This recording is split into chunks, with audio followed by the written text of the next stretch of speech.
Something on our enterprise. Good afternoon, everybody. Okay. I'd like to welcome everybody to our advisory board, select board joint meeting.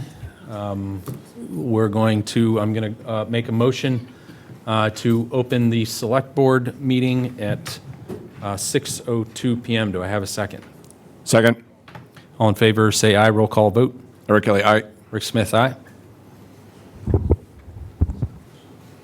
Okay, I'll make a motion to start the advisory board portion of the meeting. Do I have a second? Second. Okay, all in favor? Aye. Any opposed? It's unanimous. You can take that one. All right, if everybody could please stand for the pledge. Pledge allegiance to the flag of the United States of America and to the republic for which it stands, one nation, under God, indivisible, with liberty and justice for all.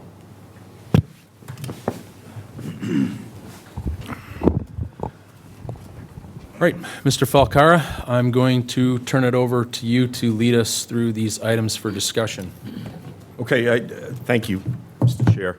I'd like to just, for the advisory board, we have some unfinished business with meeting minutes. Did everyone get a chance to look at the meeting minutes that Peter sent out? Yes. It was for May 27th. Is the advisory board ready to vote on them? Okay, so all in favor of accepting the advisory board minutes sent out for May 27th of 2026, raise hand, please. Any opposed? All right, thank you. Good job, Peter. I'll send them to the Clerk's office. Very good. Okay, so we're going to get started. There are a number of financial issues, and I see the moderator is here. I just want to bounce our agenda off of your understanding, Mr. Fitzgerald. We have in front of us Special Town Meeting Article 2, Annual Town Meeting Articles 2, 3, 4, 5, and 6, and 7. And 7, yes. And that jives with your understanding of what we left behind on in May. Okay, very good. So we're all aligned.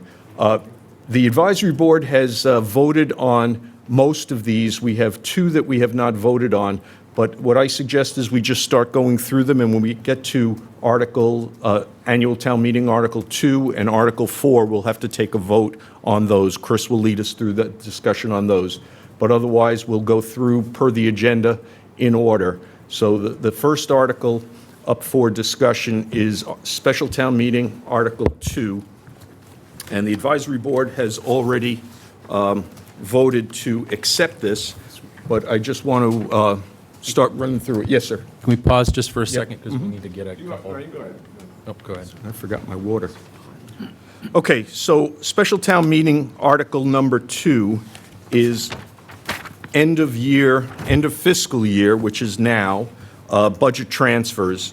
And just an overview, these are generally areas where the departments that are in need of budget cash, shall we say, to meet the needs until the end of the year, may get the cash transferred from someone who has available budget to transfer them to, and that's identified. You'll see in this article that, for instance, number 4, assessing expense is being granted money from IT. So when we see those kind of transfers, that's interesting, and that's good that it's happening. We just trust the financial people in the town government to handle those kind of things. The ones that are really interesting to the advisory board are the ones labeled free cash, because those are coming out of the town's bank account. And so as we run through these, the caution I'd give, one of the reasons we're in the situation we're in fiscally is we have used free cash for recurring payments, and that's something that we need to change our behaviors on. So as we see the word free cash, we need to ask ourselves whether they're recurring or not, and I'll try and cover that throughout the discussion. So items 1 and 2, the IT budget item for munis support expenses, and for the next one is also for munis support costs. That's software costs that are recurring. So those numbers will be recurring, I assume, on that order of magnitude, 270,000 and 110,000, Ms. Lemay? Ms. Lemay? The two, to your point about these being one-time costs, so the munis costs will be recurring. That has been adjusted in the 27 budget. So Right. that's been corrected. The 110 for support, that's for consultants. That is for the implementation of software, so that would be deemed more in the vein of one-time costs. One-time Because we're not costs, going to okay. have recurring implementations, we hope. I understand. So the $270,000 for the item number 1 will recur, but that has been factored into the fiscal year 2027 budget, and going forward, it'll be handled that way. Very good. Item number 3, DPW snow and ice. It was a tough year for snow, folks. We all experienced it. We have to pay that bill. We all liked our streets plowed when they got plowed, and now it's time to pay that. So I have no issues there. The next, I have one question. Sure. Megan, you explained this to me a couple of years ago, but I know we level set 400,000 a year, and I asked why we didn't do it go higher, and there was a good reason, I can't remember. Could you re-explain that? Sure. So the thing about the snow and ice budget is that you have to appropriate the same amount or more each year. If you were to decrease the amount, it's a weird state rule. You're not allowed to deficit spend if you decrease that budget in a given year. So it has to say same or higher. So if we went down to 350 and we spent another million, we couldn't go up? You couldn't deficit spend. Wow, okay. It's a very strange rule. all right, very good. Thank you. Any other questions on snow and ice? All right, IT expenses, funds for various hardware, software expenses, computers, et cetera, mice, whatever the IT department needs. This is the needs of the town. I had no issues with that. That's a one-time expense. Fire department salaries. So this is money that the fire chief has asked to be put into his budget just to cover the rest of this fiscal year, which we are down to now a couple of weeks. He feels he can make it under what he's got left in his budget, but he's a conservative, budgetary conservative person. He doesn't want to be cut short, so he asks that we transfer this from free cash, and if he doesn't have to spend it, it will go back into the free cash once that's certified for 2027. So I didn't have an issue with that.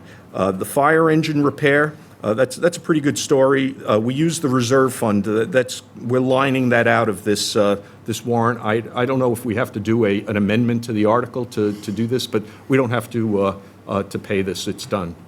We use the reserve fund. Attorney Galvin? Yeah, when the motion is presented at town meeting, we've written it so that it'll be, as shown in the warrant here, less item number 9. Okay, all right, very good, thank you.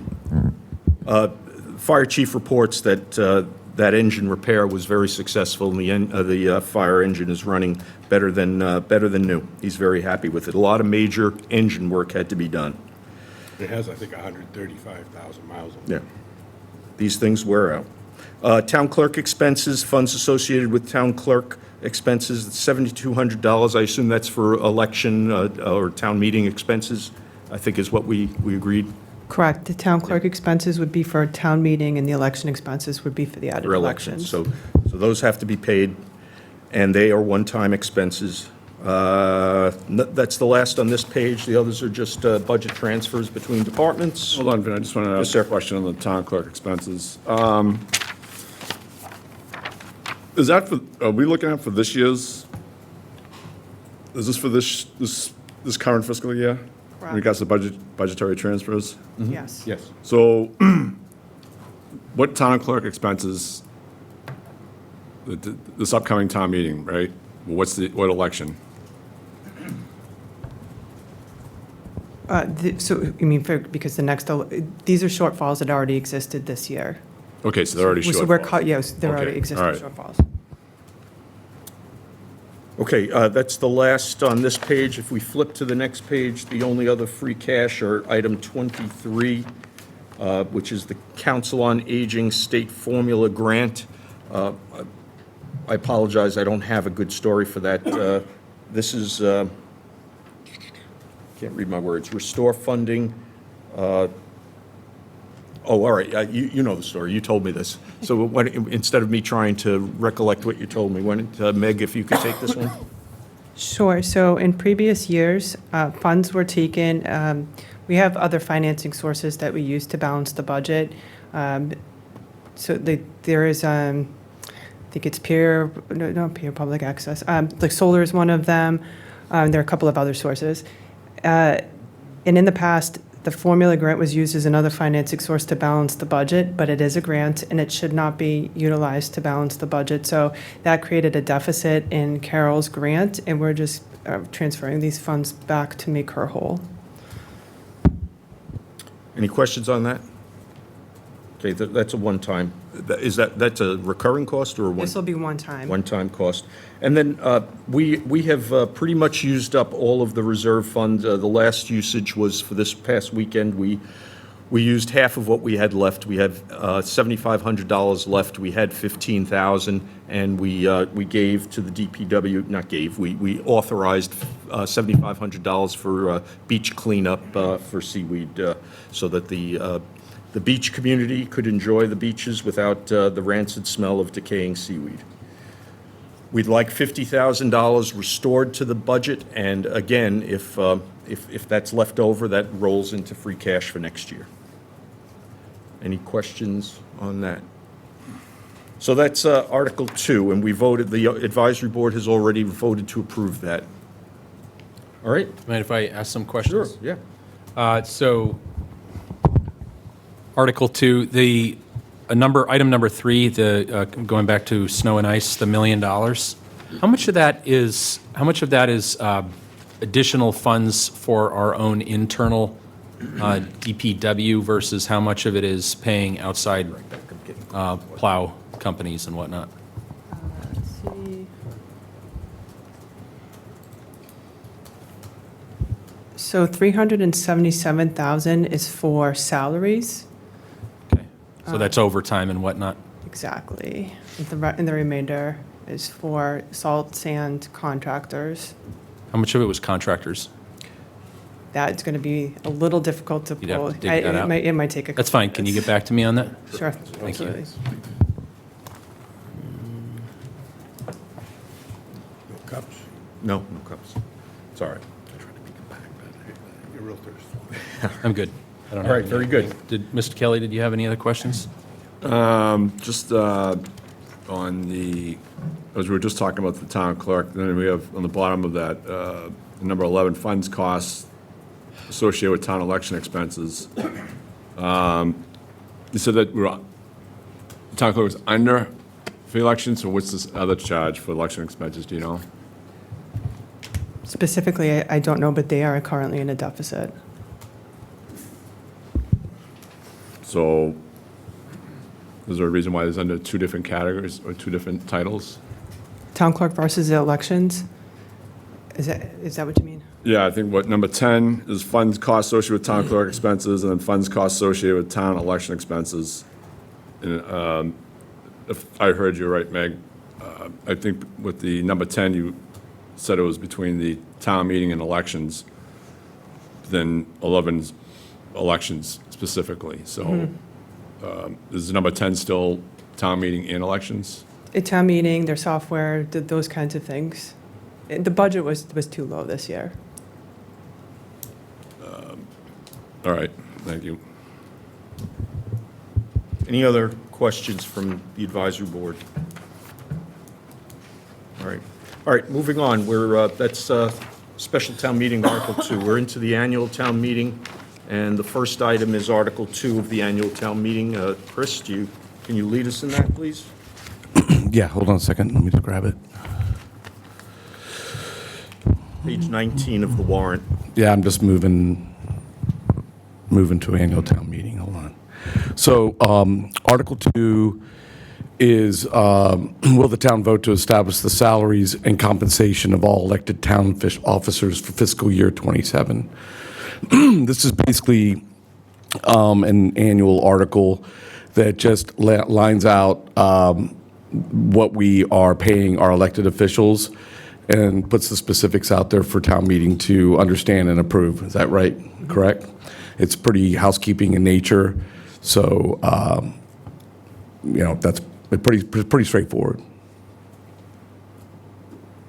I guess my only question, I think there was a discussion at last year's annual town meeting. The salary of the town clerk, has that been stable for a while?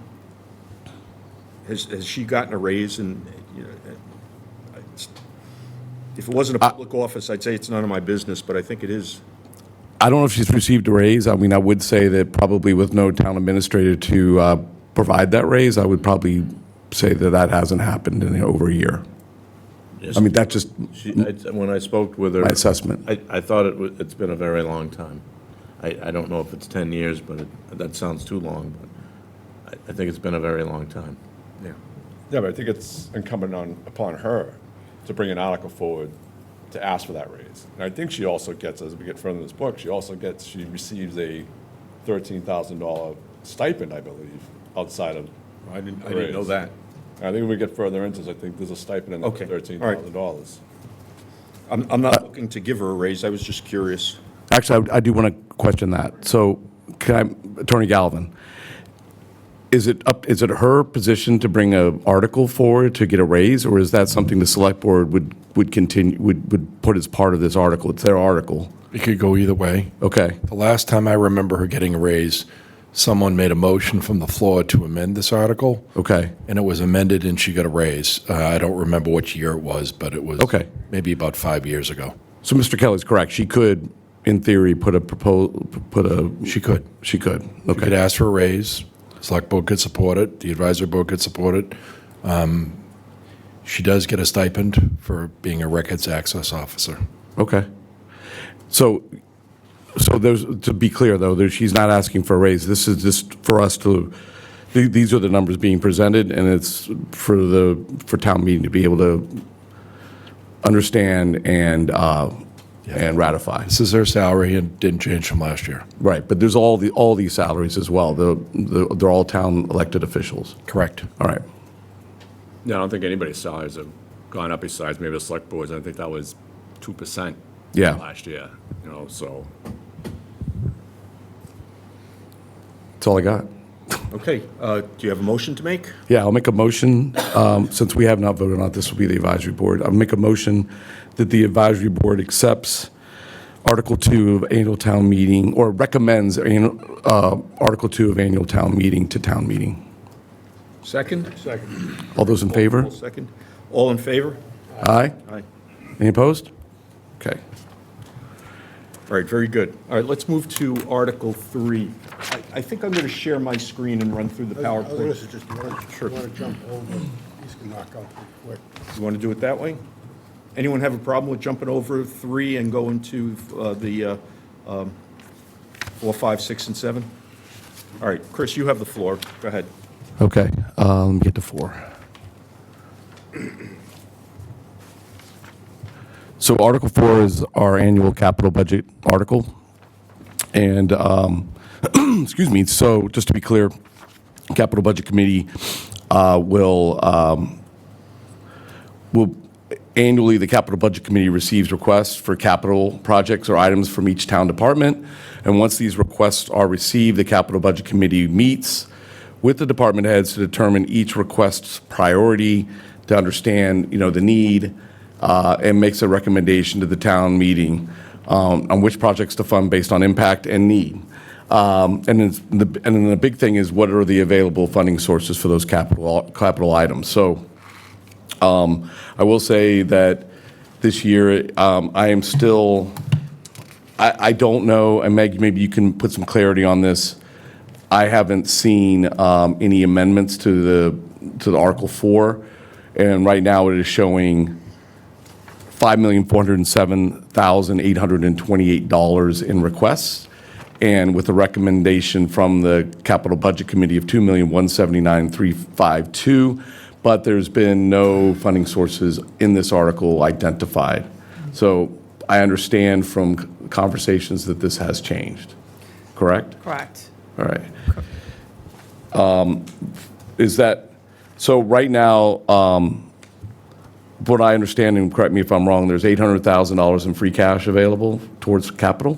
It's actually greater than that. It's about 921,000. Okay. So it'd be 921,000, and then there is also an amount of money that is left over from borrowed capital articles that were funded. The projects came in below budget, but the money was borrowed. So we have that money? We have that money. It is sitting in a bank account, and it will either sit there or we can repurpose it. Okay, and how much is that? 341,000. All right. It's a little less than I thought. So, Could I ask a question on that from and I'm not an accountant, I'm not anywhere near an accountant, but I thought once a project was closed out, then, I don't know the answer. I'm just thinking of where I used to work, that the money went with the project, and once the project code was closed out, the money was turned back to wherever.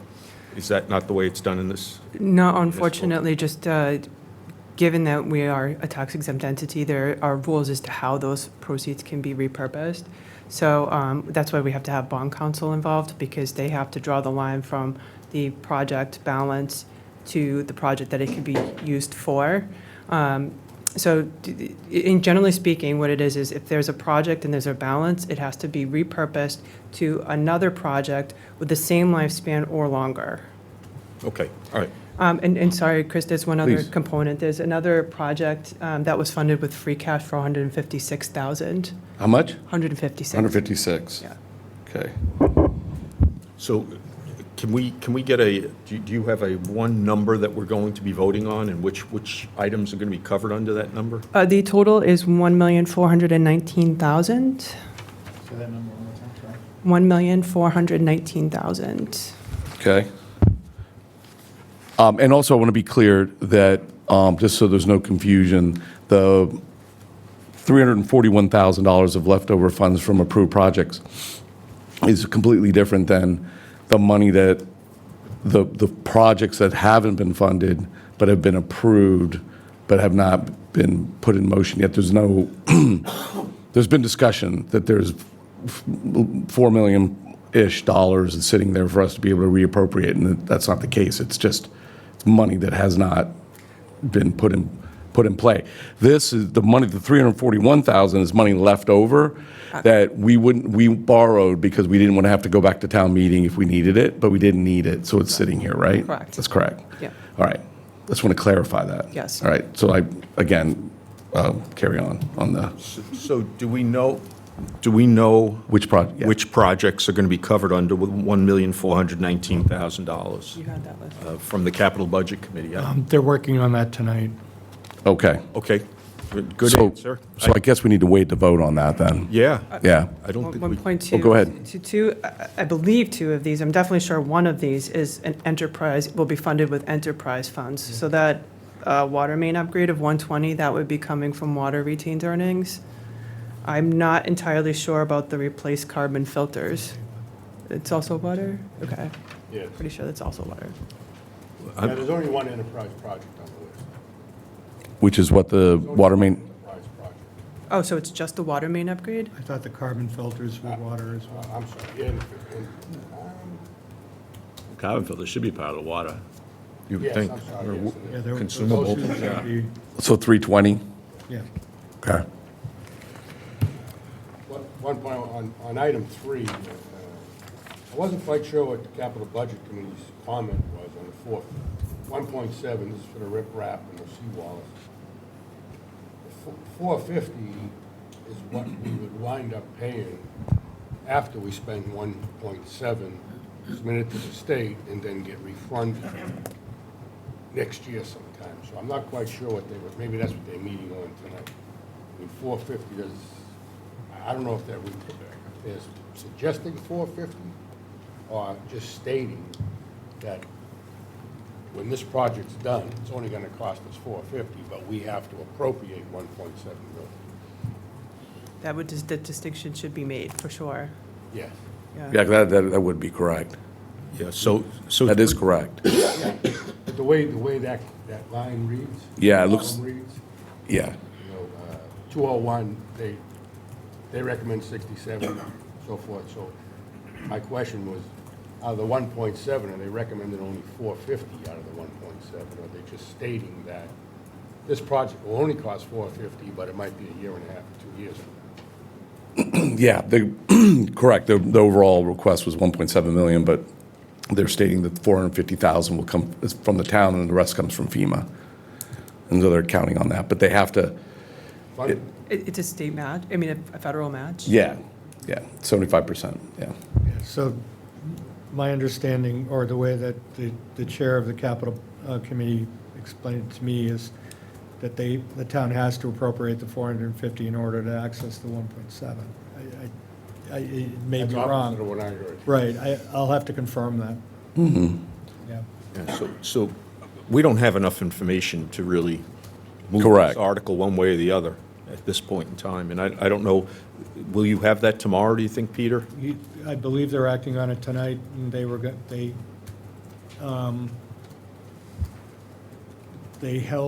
they've scheduled a backup emergency meeting on Monday, just in case, but their intent is to finish, to make the recommendations this evening. Yeah, I mean, because we're not meeting again until Monday, right? Right.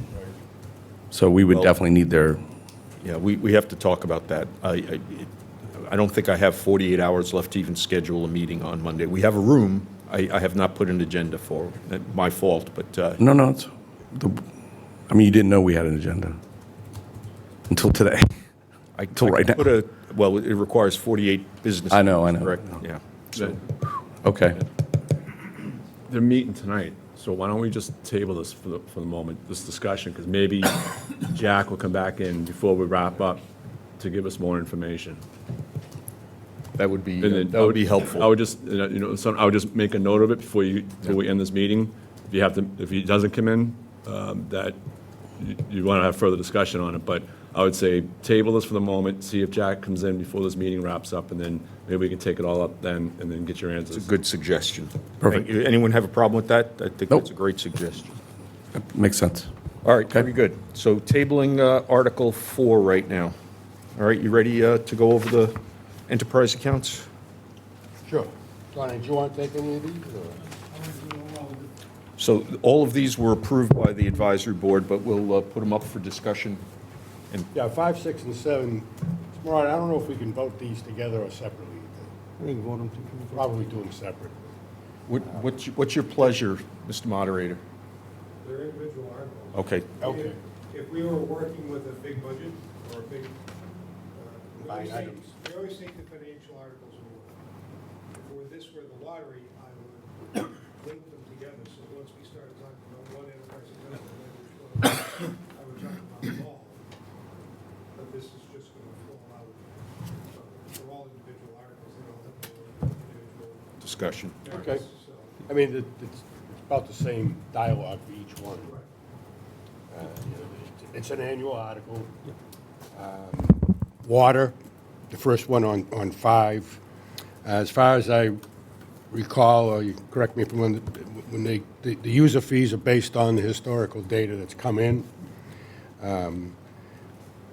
The user fees for town and school are the offsets that at the enterprise charges the town for water, sewer, trash. Commercial fees are commercial fees for use, and the connection fees stay at $30,000 a year. Now, that could go up and down. If you have a big development with 100 homes or something like that, that connection fee is going to go up.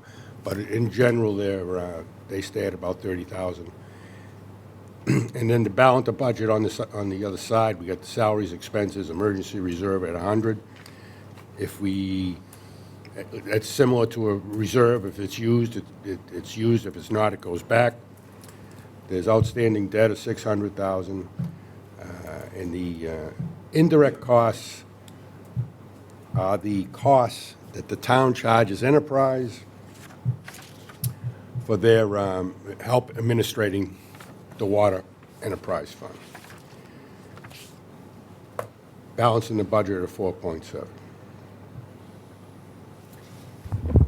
So, question for Ms. Lemay. The debt service is not the debt, that's the interest on the debt, It's the principal and interest. principal and interest payment. Yeah, but that doesn't wipe out the debt. No, no. That's the mortgage payment. It's the annual payment. Got it. Similarly with 6. Well, We- why don't we Oh, just, yeah, one any at a discussion? time? We voted on, Questions on any 5? questions? I don't have any questions. Mr. Kelly? Why is the select board attached to this article? You know why? Peter? Drafted. Should we eliminate that? When we make the motion, we'll make it as the Board of Public Works. Okay. That's it, thank you. All right. I'm sorry, were you seeing that, Eric? The select board is attached to this, attached to these 3 articles. We shouldn't be. This is, Oh, I got this is, you. this is Select all board Board of anyway. Public Works. We have, select board- Written by Mr. Sumner. He was here, so. just the clerical error. Did he put it, I'm wondering if he did it because the select board would be connected to the general fund, and that's where the indirect costs are going. I Might, think he might did might it- have been more of a No. matter of I- formality. I think this is a very different way than we've typically approved their enterprise appropriations. okay. We've usually included it in an omnibus article, and he broke these out into separate articles this year. So Got it. I'm sure that's why it was done that way.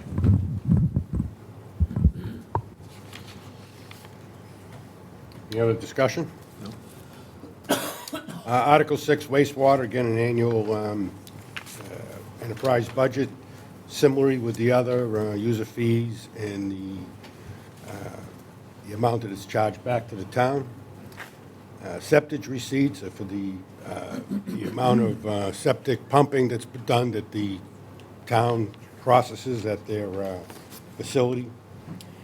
And very similar on the other side with salaries and expenses, reserve, if that's not used, it goes back to retained. They're carrying $915 in debt. So that's balanced at $4 million. Any questions? All right, moving on to 7. Solid waste. Very similar again. Fees based on historical. Now, what they try to do with solid waste, because it's just exponential, the cost increases, is they try to look out 5 years of where they're going to be, where they can be with rates. We have the passes, the bags, the weigh and pay. White goods, I didn't know what that was. That's the mattresses we get, were they $35 or $40 now? Scrap, leaf bags, and to balance this one's budget out, they've opted to take out $243,000 from retained versus raise the rates any higher to balance this budget. What does that mean? So that just sounds to me like using your bank account to keep the rates lower, and that's, Well, say the budget at every expense that they forecasted is $243,000 more than revenue. right. That just seems like a bad practice if we're trying not to build financial problems into our next budget. Well, they have about $2 million in retained earnings across enterprise. Other than being voted on, generally that retains voted on capital projects. And if I'm saying this right, maybe you can have it at town meeting, they can ask for retained earnings to come into their operating. So no one appreciates a bargain as much as I do, but is that a good practice, Mr. Warren? In the long term, it's not, but if you've got the extent of retained earnings that they have at this time, they're not overextending into it. I think you have to look at your fee structure to make sure that this doesn't become a problem. Just as an aside, in a similar situation in the health insurance charge that we got, the Mayflower Health Group is using their retained earnings to offset the increase in rates as well. So you shouldn't this isn't the well that you should go to every year, but, really, the way to do it is to go to the fee structure. But, what they've done, if they've developed that level of retained earnings, this doesn't jeopardize it. That's about 10% of their retained earnings? Yeah. Okay. All right, Yeah, thank and you. I don't know if I can pull it up here, but they're very light. They got very little capital approved that they were planning to use retained earnings for. I'm not sure if I have that, but it was fairly substantial. Yeah, they had 875,000 that they wanted to do capital on, which they didn't get. So they're going to lower their retained earnings with capital and this expenditure by about 50%, give or take, 2 million, and use 1. Rough numbers. Say it again. I'm just doing faulty math in a meeting.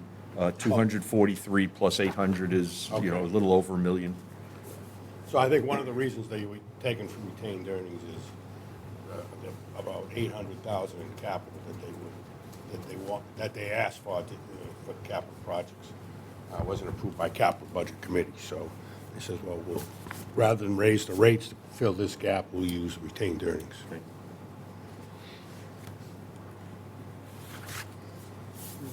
Anything else? Select Board have any questions or comments or thoughts? No, I think the answers Peter provided in regards to the retained earnings and in comparing it to what Mayflower did, summed it up pretty good, in my opinion, so. Good. All right. That's it? You're done? Yeah. All right. Let's move on to go home? Article 3. All right. Let's see if I can do this without making a mockery of PowerPoint presentation. Share screen.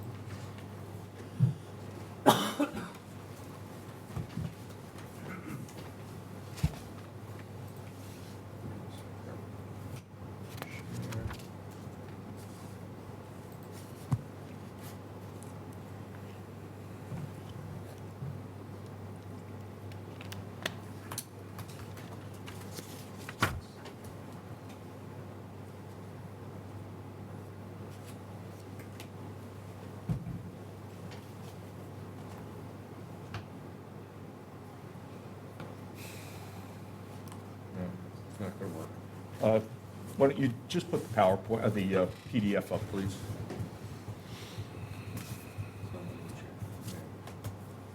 Not easily. Okay, all right, so next slide, please. All right, so this is what I'd like to, with the moderator's indulgence, I'd like to present at town meeting to represent what the advisory board did to come to a conclusion on Article 3. So first, I want to go over what the advisory board is. We are sanctioned by the town charter. We are appointed by the select board, each to a 3-year term, and we overlap so that we don't wipe out the entire advisory board in 1 year.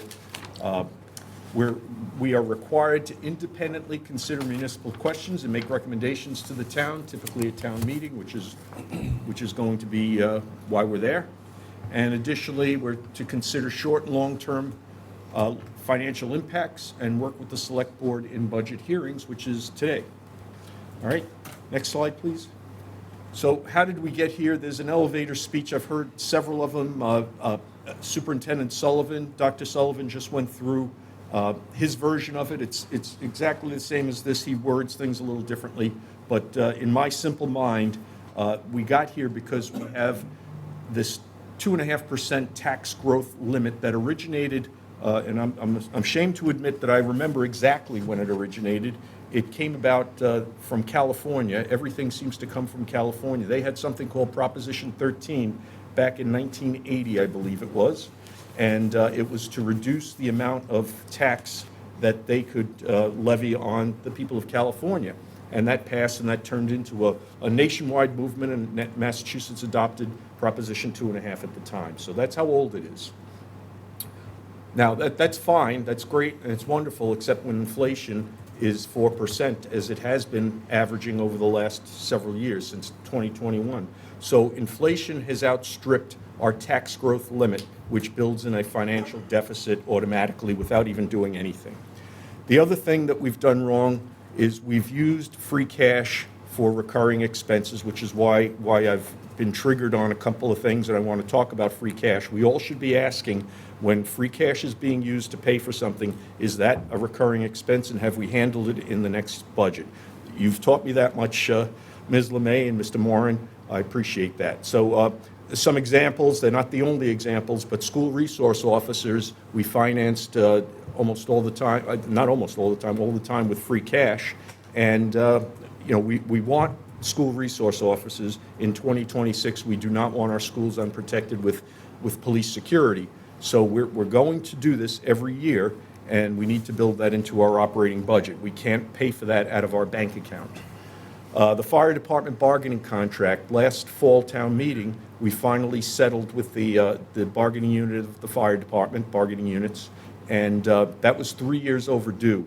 We needed to do that. We needed to settle that contract. We only had the money in free cash. Well, now that is in the operating budget. They're all their raises, and it'll compound year over year. So that was a built-in deficit that we faced.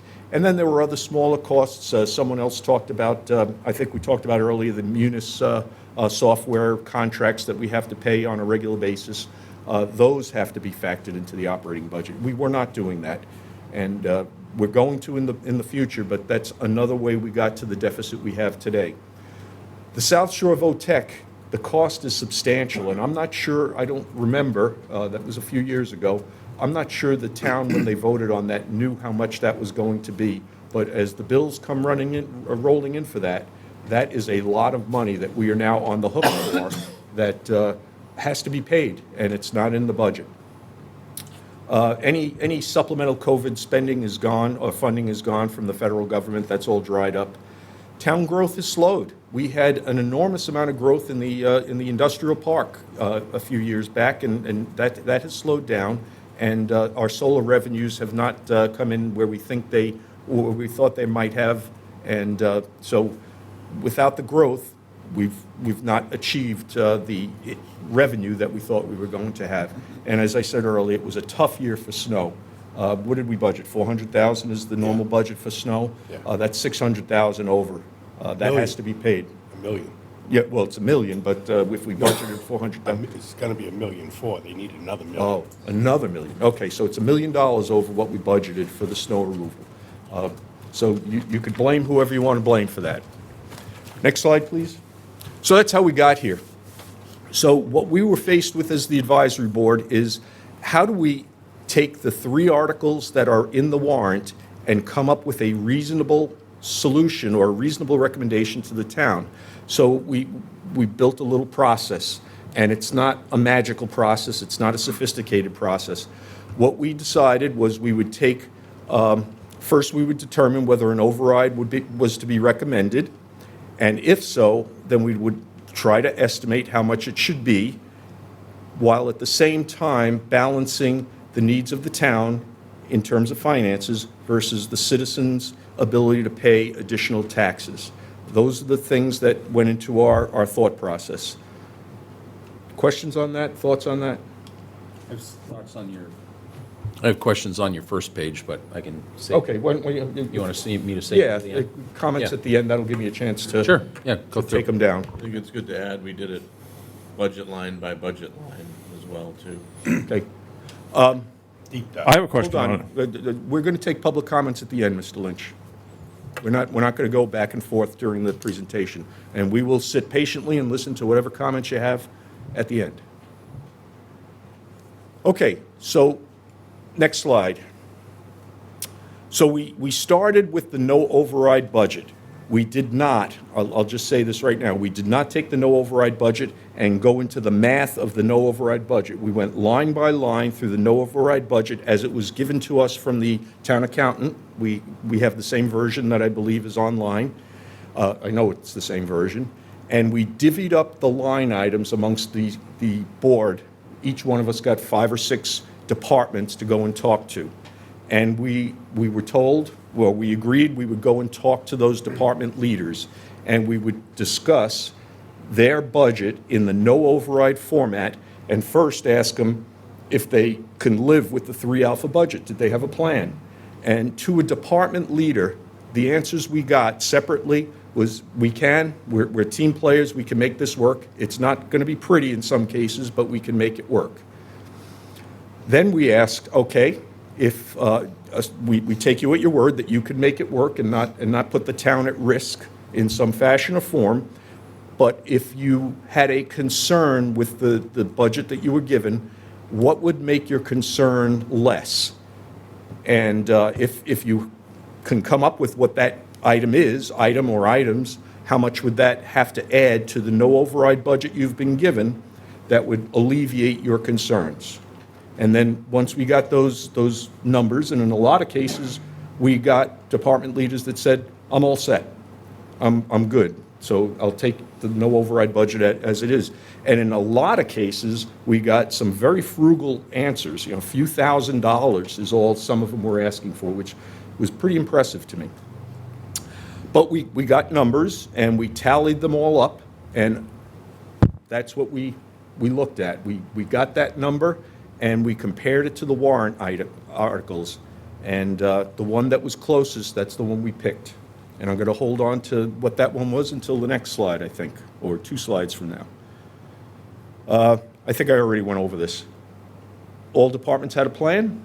All state and federal regulatory requirements will be satisfied under the 3 alpha budget. That was something that we had some discussion of the National Pollution Effluent, it's called the NEPIDES permit is the short for the acronym, but our sewage treatment plant has a permit from the government that it's required to monitor its release to the ocean. You can't just release stuff to the waterways, the public waterways, without sampling and making sure that you're under the limits of the Environmental Protection Agency.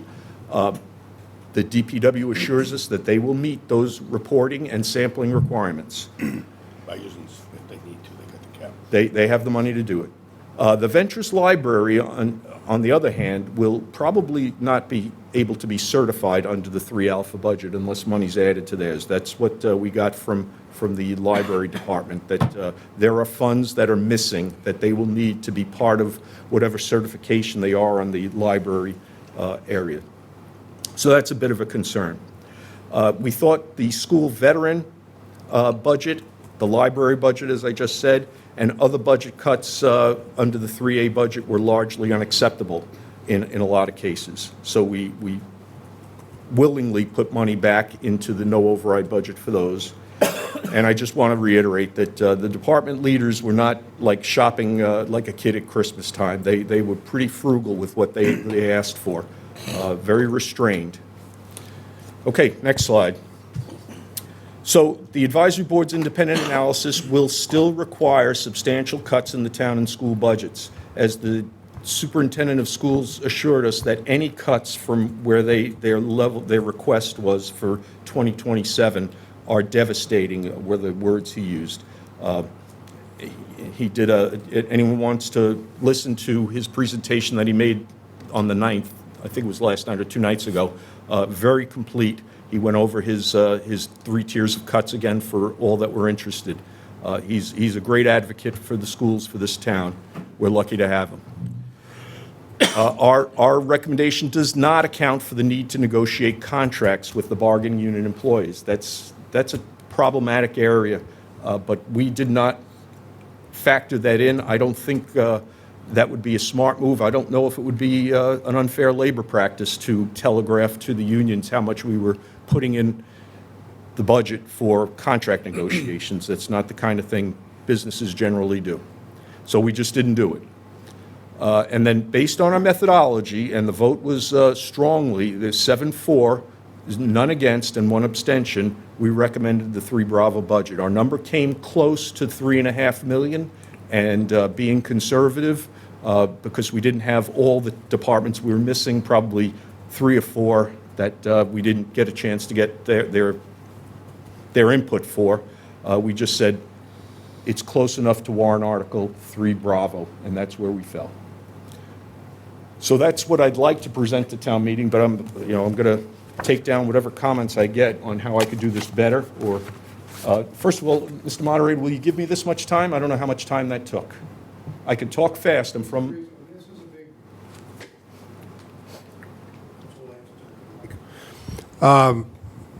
big. This budget is as big an article as we've had before the town, same as every year. So keep it concise as much as you can, but this was a pretty quick and I think an easy way to explain to town meeting participants what you all went through. So I don't think that this is an outrageous amount of time to do things. But typically, we end up giving the town side ends up getting, I always try to keep a little bit of a lid on that, but when past town administrators have made their presentation, it's been 10 or 15 minutes doing the town side presentation because you just can't fit it into 5 minutes. And then the schools have been a little quicker. They're usually 5 or 10. But really, we need to make sure the information gets out there so people are making educated votes. okay, all right. What you see is about as fast as I could go, and I don't know how much time that took, but Yeah. if you're okay. We could have timed it. We could have done that at the beginning. I don't think it was an unreasonable amount of time, and I thought the information was presented in a concise way so that people can understand how you all came up with your decision. Very good, thank you. All right, questions from the, or comments? Questions or comments? Either way. I Said questions recognize or comments or both? The chair Okay. of the select board. All right, can we go back to the first slide? Sure. Oh, I'm sorry, the second slide, next one. That's the second slide. Third slide, fourth slide, there we go. All right, we got there. I wanted to ask about the bullet point regarding supplemental COVID funding is gone and town growth has slowed. So I wanted to make sure I was crystal clear on something. One of the arguments I've heard as far as why we're here in terms of a projected deficit, a potentially projected deficit, is that there's been revenues that are not recurring that have been used to pay for recurring expenses. Is it more the other way around where we have recurring expenses that are being paid for by, I know that almost sounds like saying the same thing, but is it more that we've been putting too much dependence upon free cash to fund recurring? Or how much of it is, what's the value, I guess, is what I'm really getting at, to how much of that revenue that we've been dependent upon wasn't recurring? Which I guess, according to Vin's slide, is the COVID funding and town growth. Do we have just even a ballpark? I'm not asking for a dollars and cents, but. Well, I didn't put them there. The free cash piece is totally separate and unique from any COVID supplemental funding we received or the town growth has slowed. The free cash is that we were paying for things that were going to be recurring every year with the savings account of the town. Well, not the savings account, it's the excess surplus of cash that's left after all operating expenses have been paid for, right? AKA Correct. free cash. Yep. The free cash, here's maybe here's a different way of stating the question. The free cash balances that we've had consistently year over year have been pretty strong. Yes. How much of those have been due to supplemental COVID funding in town growth? Okay. I understand. Does that make a little bit more Yeah. sense? Yes, it does. Yes, I wouldn't say that COVID plays as much of a role. Off the top of my head, the things that have been. Oh, sorry, can you speak up a little bit? Sorry, the things that off the top of my head that have been free cash, facilities was 500,000, SROs was 284, the cost of munis is about 300,000. The fire department was 1.1 million from free cash this year. Those are just the ones I could think of off the top of my head. Are those all now moving into operating? In addition, in the previous fiscal year, when I was brought in here, we had to use free cash to cover the South Shore Voc Tech assessment because it hadn't been budgeted for. That was pre this fiscal year? It was in. Before we it's started the for- yeah, it was- 750,000 a year? Yeah, it was Okay. for this current fiscal year. And there were a number of other articles that were funded, or there was a significant use of free cash in that budget as well. The SROs were in that budget and things like that. There has been a recurring reliance on free cash, and I might add, yes, you've got decent numbers in free cash, okay? The problem that you have is that you weren't budgeting under the levy limit for what normally would be paid for, so that it made your operational expenses look lower than they actually were, because you were generating that free cash and then just using it for an operational expense. Because, Go ahead. when the budget would be passed and the books would be closed, money would be identified as free cash, and then you would go and spend it on a recurring expense. So you were somewhat inflating, not fully, but somewhat inflating the free cash that was being certified, because you knew you were going to use it for a recurring expense. And it seemed, in my time, it seemed to be a recurring pattern. What's the average amount of free cash that we've generated per year for, I don't know, last 3 years? Ballpark. 6 million this year, 7 million the year before, so around that ballpark of 6 to 7. Okay. We talked, so we had this conversation in May of 2025. We talked about, it was actually right here, and it was an joint advisory board, select board meeting, and we talked about the use of free cash and how much of it was being used, the appropriateness of that on a recurring basis, et cetera.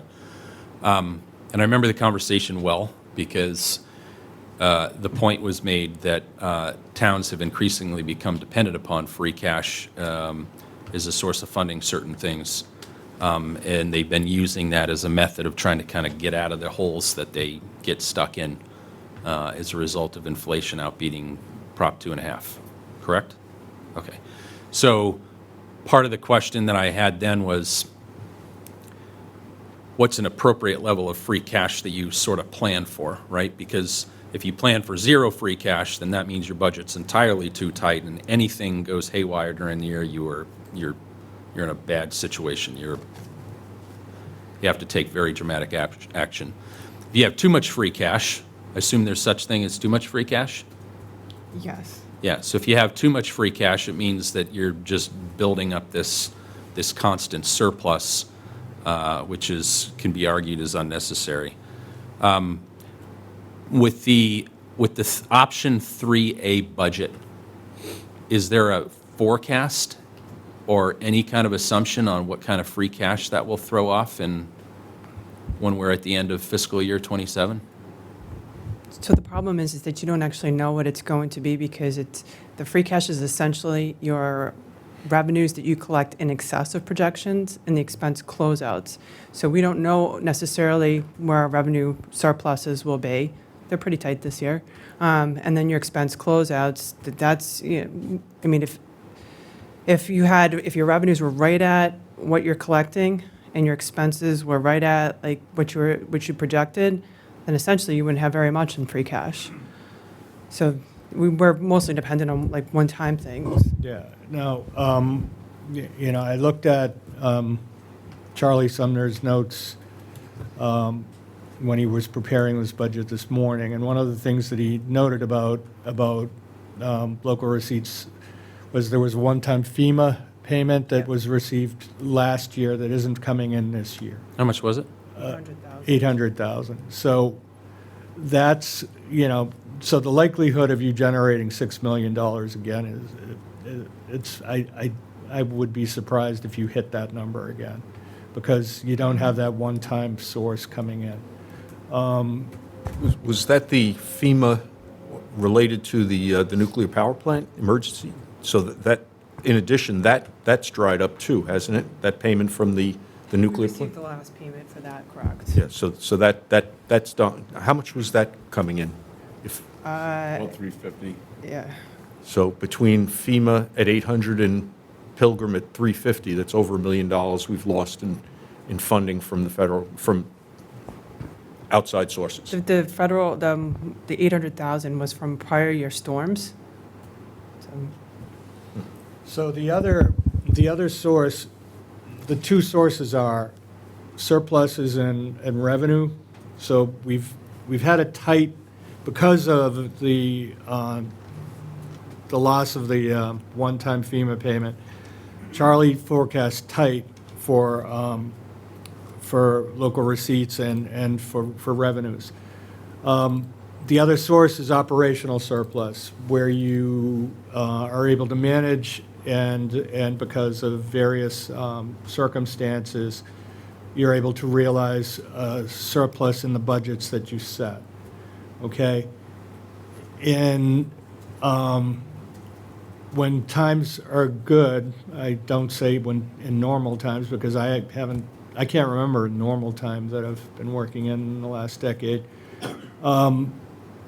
Yeah, there's a school of thought that you put in a little cushion in budgets so that you can realize operational surpluses more easily. That's not going to be the case in any of these budgets that are being presented.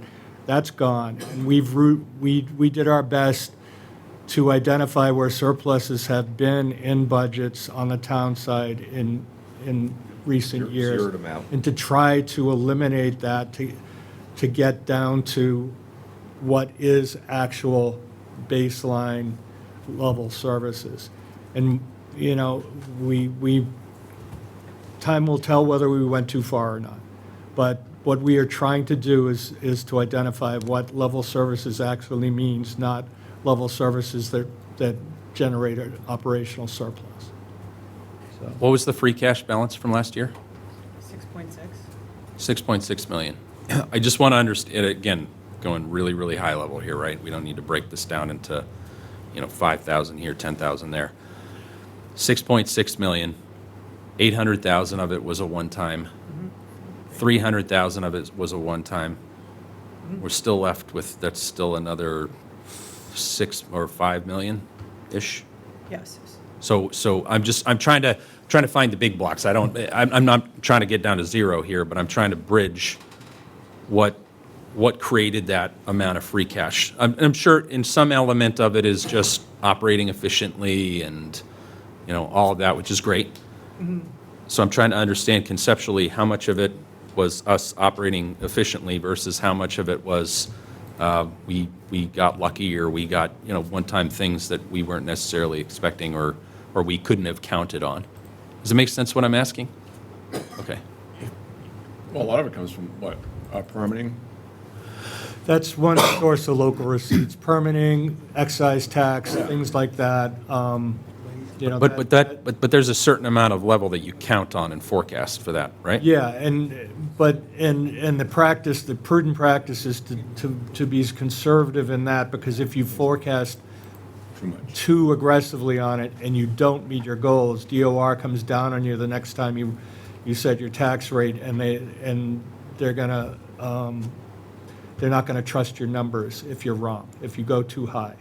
And so, it's prudent to look at past performance and be conservative with that. Don't exceed it to a great extent. Try to align with recent previous years' performance to make sure that you don't end up in a deficit situation. Yes, I believe Charlie was looking at past numbers, but then he was scaling it down 10, He scaled it 15%, down. right? Yeah, he scaled it down because he was concerned that there was overly optimistic revenue projections in recent years. So everything we budgeted for at the special town meeting in the fall for free cash is what came out of that 5.5 is what I think our math got us to when we take away the FEMA and the Pilgrim one-time funds, one-time donations to our budget.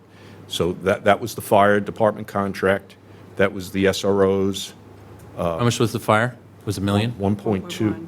Okay, so that brings us down to 4 million. So, we're talking kind of two different concepts, because for the 27 forecast, Well, I'm talking about last year. so for last year, we're not going to, so we're not talking about the FEMA, so all of those things. Forget this year. When Yeah. we look back at this last year here, So- we ended with 6.6 million in free cash. Correct. What were the big rocks that made that up? Uh, So it was the 800,000, it was the 350,000, it was the 1 million. I think we had about, let me see if I can find I'm looking for the special town meeting warrant, The recap.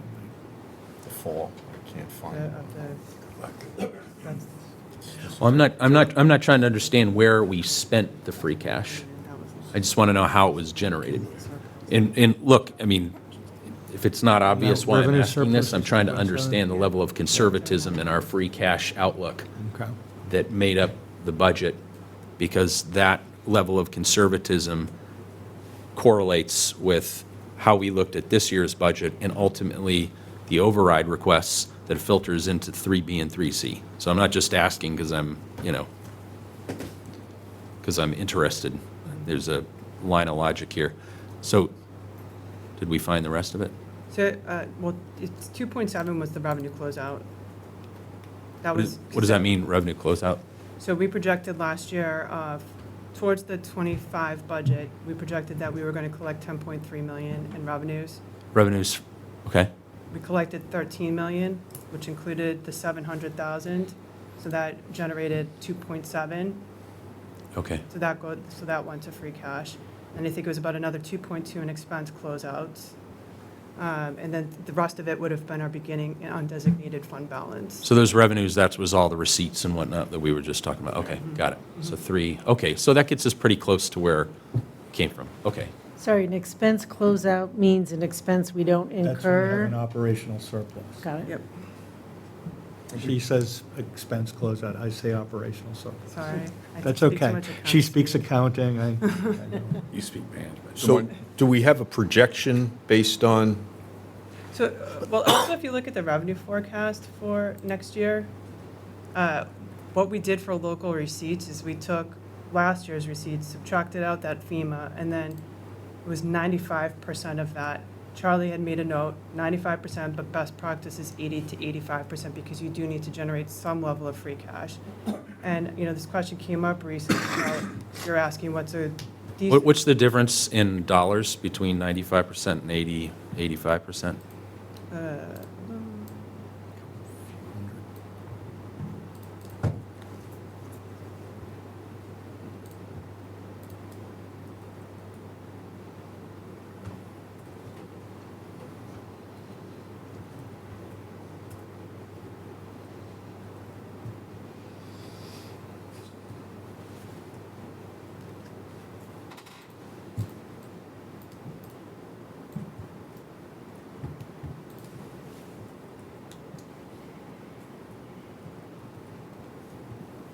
You a Green Bay Packers fan? Is that why- is those that are why you picked Marshfield it? colors? The orange? No, the orange is just to make it stand out. Oh, okay. 1.2 PowerPoint. million. Thought you were sneaking in here. No. So it was Patriots. 1.2. What's that? 1.2. 1.2 million, okay. So that's the projection for fiscal year 2027? That would be the difference between best practice and what we did for 27. We did an additional 1.2. Okay. But to be clear, we're at 95%, best We're at practice is at 95%, 85%, yeah. so it's it would be 1.2 less. If our revenue, our local receipts would have been lower by, projected, would have been lower by 1.2 if we went with best practice. Gotcha. Sorry, I got lost there real quick. Are we using the 95% or the 80%? 95%. So we're going in with a more, Less a higher, more rosy picture on what the revenue would We're be, not being as conservative as best practices would. which would suggest that the free cash would, Will be, that would be compression there. Okay. so then really what you're relying more on at that point are expense. Sorry, can you, I Sorry. can't, What you're relying more at that point are expense closeouts to generate free cash. Oh, sorry, surpluses and budgets. yeah, right, Sorry. okay. So maybe you answered this and I just didn't get it, but based on the no override budget, do we have a projection of any free cash generated for next year? I know it's hard to do, but this is the time of AI and anything else. Is there anything that we can forecast with? Well, I mean, On the revenue side, I think you'd generate, you'll generate something. And that, so I think his numbers are solid. Would that be in 2 million-ish, 2.5 million? Okay. But to generate the 2.2 million on the operational side will be more difficult. So, Wouldn't we have an idea where we are right now, year-to-date, on operational expense versus budget? I actually just did a revenue checked revenues before I got here, and we're pretty close to, we're not looking at revenue surpluses for '26. We're pretty tight at this particular point. I was thinking, no, operating expense. Operating expenses, Expense surplus, I don't see that we're going to be turning back a ton in expenditure surpluses this year either. okay. How conservative is our state aid estimate? It's the governor's budget. Okay. And if I understand correctly, the governor's budget usually tends to be a little bit more conservative than, because towns are using it for their budgeting. Yeah, versus what the legislature may come out. Okay. So our I'm sorry, cherry I didn't sheet number might- understand. Oh, I'm sorry. Go I ahead. didn't understand the answer to the question of how much surplus cash we're expecting in the A budget, if any. okay, so because with the revenue estimates, we'll generate, probably, a couple million, close to what we generated last year. Because the operational side will be tighter, you won't generate the 2.2 million that was generated last year. You probably generate less, and that'll depend on, vacancies in positions, turnovers, things like that, that you can realize some savings on, and then just tightening expenses and stuff. But it wouldn't be likely that with a no override budget that you'd be able to generate 2.2 million. So you'd probably be, a rough guess would be about 3 million. Total.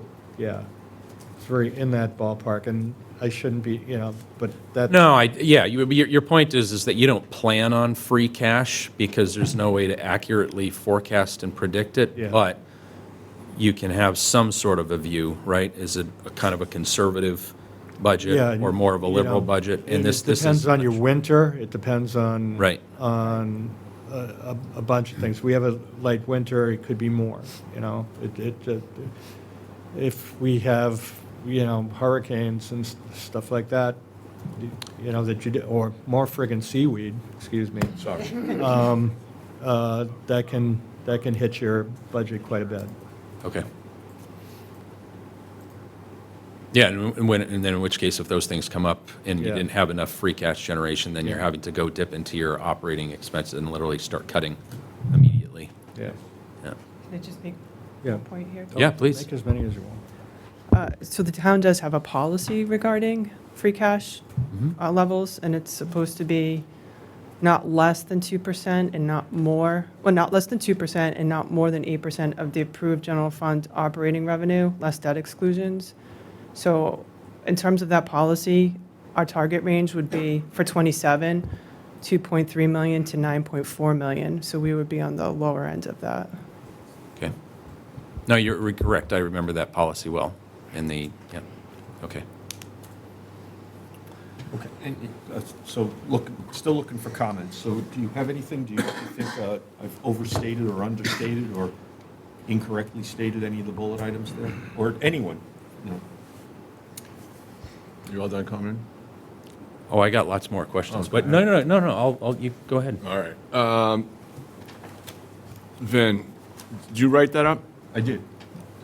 So, I don't know where you personally are with the Prop 2.5, but it seems like that statement there you want to get rid of it. Would you like to do that? Prop 2.5? Because that's a push right now, I think, for some people in the state is to eliminate the Proposition 2.5. So the way you have that written, the way I'm looking at it, is that you want to eliminate the Prop 2.5. Oh, no. Okay. I- I'm just thinking, if that's not the case, you may want to rewrite how that Okay, how that's that a fair looks. comment. Thanks.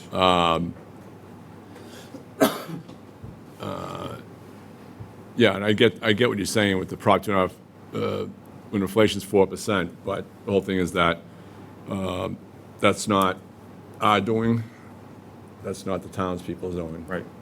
This is, I'll This just, is- this I'll is- convert it to inflation has outstripped our ability. this is a state issue Yeah. with the money they're spending in ridiculous places that they could easily fund all 351 towns right now and get them out, but they choose not to. But the whole thing is that towns also have to do a better job in managing their expenses, in my opinion, as well.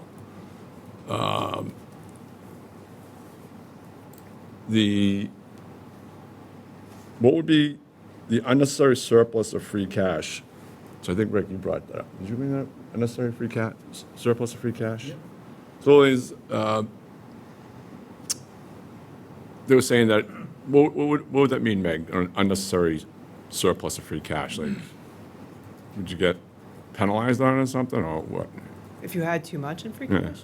No. No, I was just using the term unnecessary, like if they built a budget that led to $15 million in free cash, then we would obviously string them up by their toes on why did we pay all those taxes for a bunch of money that we didn't. All right, I actually get what need. you're saying. You know what All I'm saying? right. And it was just unnecessary, it was excessive. I mean, let's put it this way. I mean, if we ended up that way, maybe we're operating a whole lot better than we anticipated that we could have, right? But then if we had that much free cash, we could probably start paying off some of our debts as well, That's true. you know? Or capital investment. Or I capital, would go like maybe half and half or something like that, you know? that's right.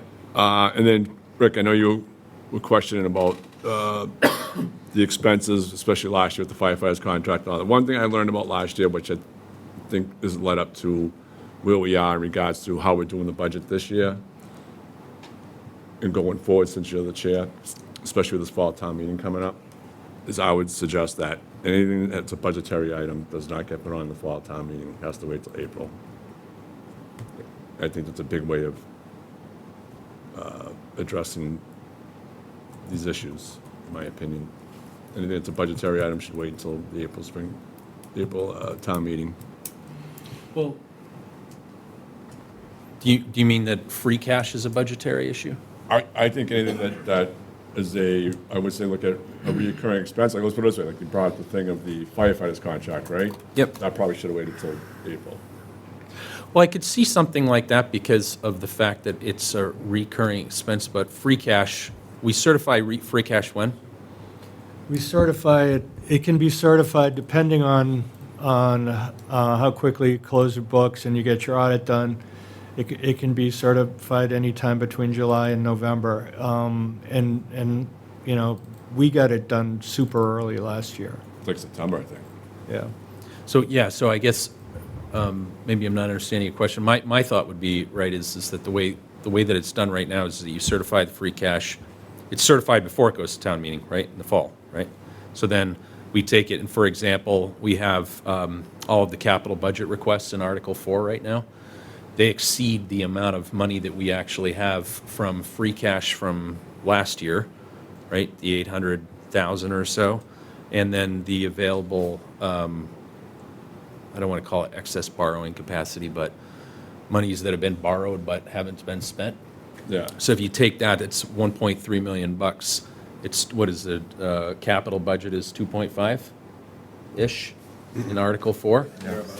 So the way that we would fund that difference is we would either borrow it, which is obviously a last resort, or we use the free cash. Or if we end up having to wait until April to do it. But there's no reason to, because it's sitting there doing nothing. Yeah, I don't think I'm talking about like capital project. I'm just talking about like last year, I think we funded like raises, like the firefighters. I think there was one for the veterans office and all that and everything. I'm talking about stuff like that. Budget Which- items, yeah. more like recurring Yeah, expenses. exactly. That anything, anybody submits that, we should take that, pull it off the warrant, and wait till April to take it up. And my only commented on that, they've done a good job of getting a lot of these reoccurring expenses out of free cash into operating budgets, but like facilities, for example.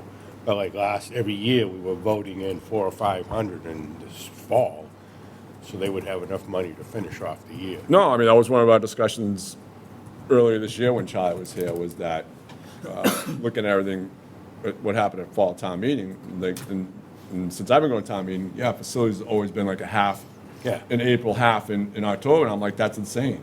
I was like, we have to put a budget together, not relying on the free cash end of it with these expenses. It should be, everything should be done in April. I got Be able to move on. Well, I think I just Marty, don't know where they're yet with the budget, operating budget. I don't. no, but I think he's making the point too, is that what's happened in the past, because he's absolutely spot on. Yeah. Is that we get to fall town meeting, we use free cash to fund something that's a recurring expense, sounds good at the time, and then everyone forgets about it. Yep. Yeah. And then all of a sudden, it's budget time, and everyone's going, what? How did that happen? Oh, yeah, we forgot that we had all that excess money. A good example is 7 months facilities this year. Their budget now has gone up by 120% Right. from last year. Right. And people look at that, how come it went up 120%? Well, because we're funding it out of free cash after year. Right. My point was, unless the budget item, each of those budgets that are operating are in the operating budget, if we have stragglers that still require us to fund for the last 6 months of the year, those are the ones I'd question on fall town. Those what is it? Well, those come up. You let me know what you think, talking about, and then we'll go from there. I don't know. I don't know the answer. No, but I'm just saying. I if any of totally those- agree with what you're saying. Yeah. I just don't know if we're fully 100% there, having everything in operating what should be in operating. Yeah. Actually, I don't know. What do you say to that, Meg? Is everything that was supposed to be in the operating budget in it this year, or is stuff still? Yeah, Yeah. unemployment's funded, the SROs are incorporated, the facilities, South Shore VOTAC. pardon? South Shore VOTAC. South Shore VOTAC, yeah, we're trying to, Yeah. So everything. So Yeah. everything's. Oh, okay. this is, Should've said this that is a real 5 minutes budget. ago. I would have shut up.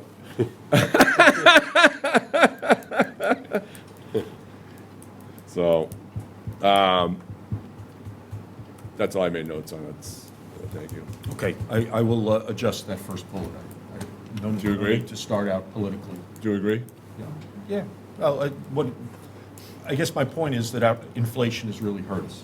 That's really what. Oh, it's hurting everybody. Yeah, I know. I think, I think It's up to you. Inflation's hurting us, but throwing another $4 or $7 million or whatever on top of it to the taxpayers is even going to be more devastating. I think that the factual statement, is, I don't know that that's unfactual, but it's stated another way, is that when you have inflation that exceeds 2.5%, it leads to a structural imbalance, Yep. period. And that is true. Any of my fellow select board, advisory board members? Go to the next one. Sure. Next slide.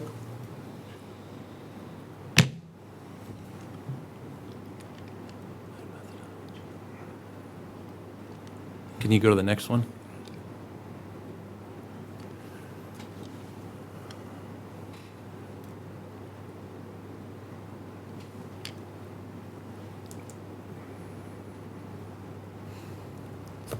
Okay, and then next.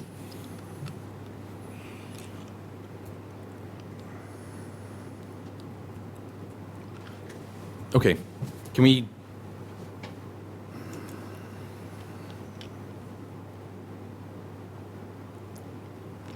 Let me ask before, because I have a whole bunch of questions on options B and C. But anything else that we should talk about in regards to, if you go to the next slide. Well, actually, I'm sorry, let me back up for a second. I still want to go through B and C, but I want to ask a question about, I meant back up in my comments, not back up in the slides. I need a clicker. Your mouth? Yeah, exactly. Go forward a slide, and then another slide, and then one more. There we go. How did you, I just want to understand a little bit more in the methodology. You recommended 3B versus 3A or 3C. And I'm just curious to hear more about how you got there, because I'm sure you mentioned schools feel very, very strongly about 3C, right? They do. You mentioned that the 3B does not include any additional levy capacity, meaning any ability to address other expenses that are potentially forecasted, whether it's from a collective bargaining agreement, whether it's from anything. That's correct. Whether it's from, Mostly collective bargaining. Mostly the collective bargaining issue. so what got you to, especially, I guess I'm especially interested in this school side, because I think, if I understand correctly, that's where the biggest variance is between B and C. And I'm just curious how you got to B versus C. Let me see if I could share my screen now.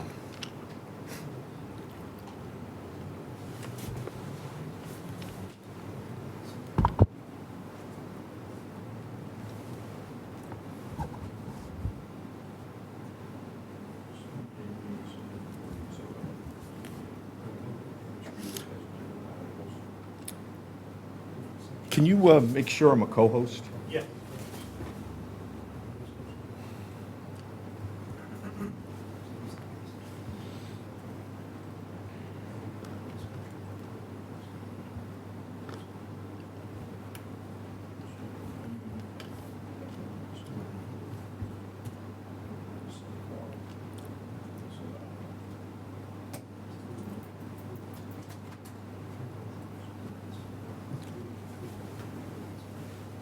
I want to share my spreadsheet, and when I do share screen, this is what it gives me. I don't know what I'm looking for. Let's see, let's try window, let's see. There it is. Hit that, if you would, please.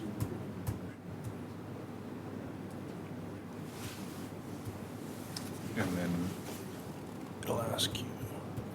yeah, that's There we good. go. Very good, thank you. Okay, so this was the tool we used. Can we have one meeting, please? Or take it outside? Thank you. All right, so, This is a public hearing, right? And we It have a is. tradition in this town that after each article, the public gets to speak. uh, So if you want to change that tradition, that's up to you. You're going to make me speak at the very end? this is a public meeting, and we will have public comments when the agenda allows them. Public hearing, and after every article, the public gets a chance to speak. That's the tradition in this town. That's not written anywhere. Is it written anywhere? I don't know of it. Can you blow this up? I think this is all I can do. You can't zoom in. What do you want to see? So, Well, I just want to see the numbers bigger. I can Get rid of barely your read left- from here. Get rid of your left side. yeah, I'm trying. Close. Okay. Get rid of my right side. All right. So this is all the way at the top, and you could see what we did. Blow up here if he's asking. Well, you want it smaller, I think. But what we did was we looked at the recommended no override budget for each department, and then we went and we met with the town, and we said, can you live with what has been given to you, for example, in terms of the, I don't know, let's pick one that's easy to talk about. All right, the procurement purchasing agent, originally at $108,000 for the salary, excuse me, it was cut to $81,000. And the expense was requested $55,000, was cut to $32,000. Fine. When we discussed that amongst ourselves, we said, well, town meeting authorized this position. It's a valuable position. It has value to the town. And so we recommended it go up $50,000. And you can see the numbers throughout that we added in this cost for each column, which is column indigo I. The cost for, Each department to get it to a point where They were they were comfortable. comfortable. okay. And when we tallied it all up, that's the number, well, that's not the number, but we came up with about, what was it, 3.4-ish million. And that was missing like 3 departments. Yeah, there were a few departments we didn't get to. Oh, 3.6. And we realized we're doing a very rough analysis. No, understood. So we just failed conservative. We looked at the 3 warrant articles. 4 million was close to 3.4 minus a couple of departments, and we said that that's where we fell. Okay, so you got to Part three. part of the practice was each of those line items at the macro level, we actually put down to the line item sub-account. Yep. With every department, line item. So, one of those lines there might have 30 sub-accounts that we would look at. Right. No, understood. But the point is that, yeah, you, for every department, you went through, you came up with your own recommendation of what it should be, which was an increase on 3A for not every department, but many. That's right. Based upon, so like veteran services? That's right. Okay. They specifically came in and talked to us and gave us a presentation, and we felt that the cuts were too severe to the veterans. The library gave us a very detailed presentation, the school superintendent a very detailed presentation, and then the ones that didn't come in front of the board, we went out and found them in their offices, or we called them on the phone in some cases. How did you deal with schools? Ed? Yeah, there was, Is that a line up here? It sure is. It's right there on the, they had sort of 3 tiers of cuts, and we looked at those and thought that the first tier was reasonable and doable without a lot of impact to the town. We thought that the tier 2 and 3 cuts were extensive. We didn't think that they'd really fall in line with what we thought, so we kind of leaned in tier 1, and I think that total add for tier 1 was, I think it was in the 2.4. Yes. So 2.4 of that 4 is from the school. Okay. So Superintendent Sullivan would tell you even the Tier 1 cuts are very severe in his mind, as the educator, the lead educator for the town. But when we looked over the Tier 1 cuts, realizing that we are in a financial problem, difficult area for this year, we felt everyone's going to have to chip in a little bit. But can you give me a little color on what tier 1, what made Sure. tier 1? Oh, yeah. I mean, you don't have to, I'm not asking for all kinds of crazy detail, but just help me understand a few specifics. to get So, a- yeah, I won't do it picture the here. justice that he does it, but there were a number of positions that he eliminated that were just not filled at this point. So I don't remember the exact numbers, but positions that are empty that haven't been filled, he wiped them out. There were a number of areas like tutors. There was a math tutors, English tutors. There was a tutor entitled the MCAS tutor, so someone who was specifically assigned to help people do better at MCAS, which is, as we know, no longer a requirement now of the Commonwealth to meet certain MCAS standards. He had that person doing other things now that shifted, but so that was another position. There were the ones that hurt the most, I'll be honest, were elementary music teachers. There were, help me out, anyone else? Health teacher. Health A was digital another, learning elementary health. specialist, math coach, literacy coach, music teachers, library ESPs. And with Furnace Brook, it was instructional technology, computer science teacher. Furnace Brook, another health educator, assistant principal at Furnace Brook, MCAS tutor, half a week. call Just it. one principal at Furnace Brook?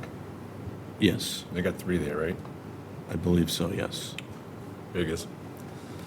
And, we challenged that as well, and they had explanations, and they thought. Yeah, of course they that got they needed- explanations. They got explanations for everything. They're overstaffed. Okay. You even said it a few meetings ago. But just, this was our, they clearly laid out each of the tiers, and we thought that the tier 1 is reasonable. Looking at a lot of these cuts, to your point, that they had things in there that, me personally, I think they could have cut more. Other people think that they could have cut less, so we're kind of compromising amongst ourselves, as a group. But overall, all of us felt that the tier 1 cuts were reasonable. And the tier tier 2 2 was not reasonable. We wanted to stay away from the Tier 2 and Yeah. 3 cuts. We thought those were too deep. So can you give me a little color on what tier Sure. 2 and tier 3 cuts, and why you felt that those were. And I have them right here, so I'll scroll through here.